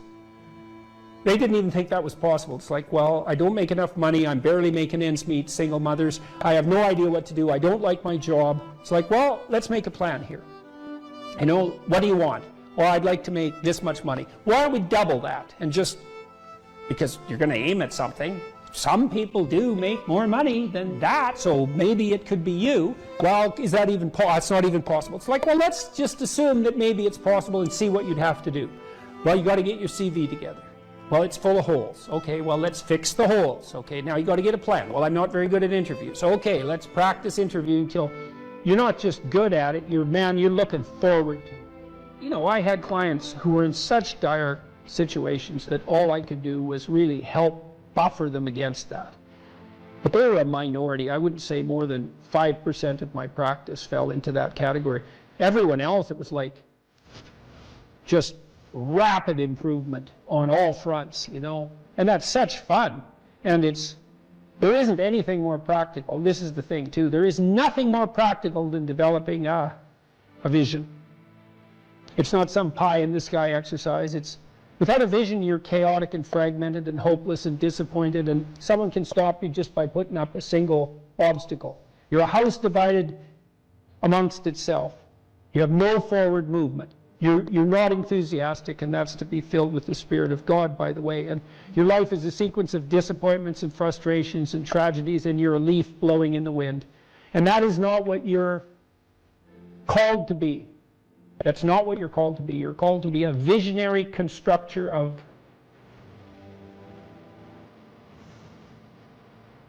the paradise of vision. Mm-hmm. Really, that's who you are. Terrible as that is to apprehend. And so, well, what do we have to lose? We already will lose everything we have to lose. Yeah. Right? We're all in this game, man. So there's, whether you want it to be this way or not, you are betting everything on your life. You cite a tired brain, foggy thinking, as the reason to stop answering questions or giving a talk. How do you combat this? Well, working or writing daily. Well, I eat a big breakfast relatively soon on waking. That really helps. If any of you out there are anxious, and many of you no doubt are, there'll be a large number of you who are anxious and don't eat breakfast. There'll be a whole bunch of you out there who think, well, I don't eat breakfast. It isn't necessary. It's like, that's wrong. It's necessary. You fasted all night. If you load yourself cognitively or physiologically in the morning, your brain, stressed, will encourage your body to produce insulin. It will take all the blood sugar out of your blood, and then you're done for the day. And then you'll be anxious. And a lot of the rest of you too, you'll find if you're anxious, try this. It's really, really interesting experiment. The next time you're anxious, go eat something. Eat some protein and fat would be best. You could have cheese and crackers. I'm not a big fan of carbohydrates, but whatever. Eat whatever you're willing to eat, but make it solid. Don't eat a peanut butter, or don't eat a chocolate bar or something sweet. Eat something substantial, a piece of meat, a piece of cheese, some peanut butter, something like that. And then wait 10 minutes and see if you're less anxious. And try that for like 2 weeks. Every time you get anxious, eat something. Because then you can find out if your anxiety is linked to low blood sugar. And it's very likely that it is, especially if you also get irritable and foggy in your thinking. And the best way to treat that, as far as I've been able to tell, and there's a decent literature on this, is to make sure that you eat a big breakfast. And you might say, well, I'm not hungry in the morning. It's like, who the hell cares if you're hungry? I didn't say enjoy your breakfast. I said eat it. That's not the same thing. There's lots of things that you need to do that you don't enjoy to begin with. You'll get hungry in 6 months and then you'll start to enjoy it. So that's a massive difference. I take small naps quite frequently. If I'm wiped out, I'll go have a nap for 10 minutes or 15 minutes. And then that helps quite a lot. I try to wake up on a fairly regular schedule. That's another thing I would really recommend for people whose lives are in disarray and who are anxious. Try to fix your wake time. Going when you sleep, that's not so important. So you can still, stay up late and have fun and all that. But getting up in the morning is really helpful. So, and you also have to figure out how much you can work or write. I can't write for more than about my sustainable maximum for writing is 3 hours a day. And if I push it past that, then, especially if I'm editing, I make mistakes when I'm editing, so that's counterproductive, and I can't sustain it across time. And so I don't really think you can do more than about 3 hours of extremely intense intellectual work a day. Although if you have a nap, you can stretch that, but I think at least I end up paying for it across time. So nap, make sure you eat, and make sure that you get enough sleep. So that's how I combat it and try to make myself hyper efficient.